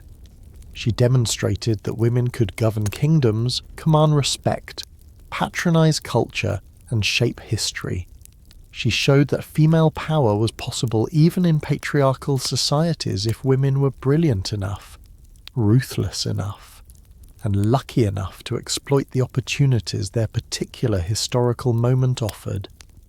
And she did all this while leaving a record that later ages couldn't erase, only distort or reinterpret. You've travelled with Eleanor from sunlit Aquitaine through the courts of France and England, from the disaster of the Second Crusade through imprisonment and ultimate triumph. You've seen how queens like her wielded power through inheritance rights, marriage negotiations, feudal bonds, and sheer force of personality. You've understood the mechanisms that enabled female authority and the backlash that worked to constrain it. And now you know that Eleanor's story isn't just about one extraordinary woman, it's about the possibilities and limitations of female power in medieval Europe. About how patriarchal systems respond to challenges, and about how history remembers or forgets women who refuse to accept the subordinate roles society assigned them. Eleanor of Aquitaine lived, ruled, survived, and triumphed, and her legacy echoes through centuries, reminding us that female power is not a modern invention, but a historical reality that different ages have either enabled or suppressed, depending on their particular arrangements of law, custom, and political necessity. The story winds down now, like a candle flickering in the stillness of Fontevraud Abbey where Eleanor rests. You've walked through corridors of power and captivity, witnessed the rise of empires and the complexity of family betrayals. Perhaps your breathing has slowed, matching the gentle rhythm of centuries passing over stone tombs and fading manuscripts. Eleanor's voice grows softer now, not commanding armies or governing kingdoms, but simply being a woman who lived fully, loved fiercely, survived impossibly, and changed the world through sheer refusal to be diminished.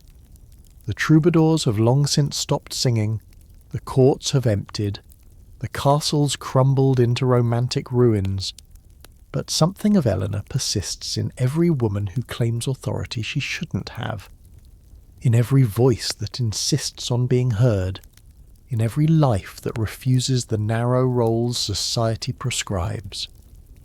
Her story reminds us that power takes many forms and that the human capacity for resilience, intelligence, and determination transcends the limitations any age tries to impose. Let the weight of history lift from your shoulders now. Eleanor has finished her tale. The medieval world has faded into the comfortable darkness of your room, and you can rest knowing that extraordinary lives have been lived, that women have governed kingdoms and shaped destinies, that the past holds more possibilities than we sometimes imagine. Sleep comes easier knowing the world has always been more complex, more interesting, and more filled with remarkable people than simple narratives suggest. Close your eyes and let Eleanor return to her effigy, book in hand, reading through eternity. The story is complete, the journey finished. Tomorrow you'll wake to your own world, but tonight you've lived in hers, and perhaps carried back some small ember of that fierce determination to be more than anyone expected. Sweet dreams, traveller through history. Sweet dreams,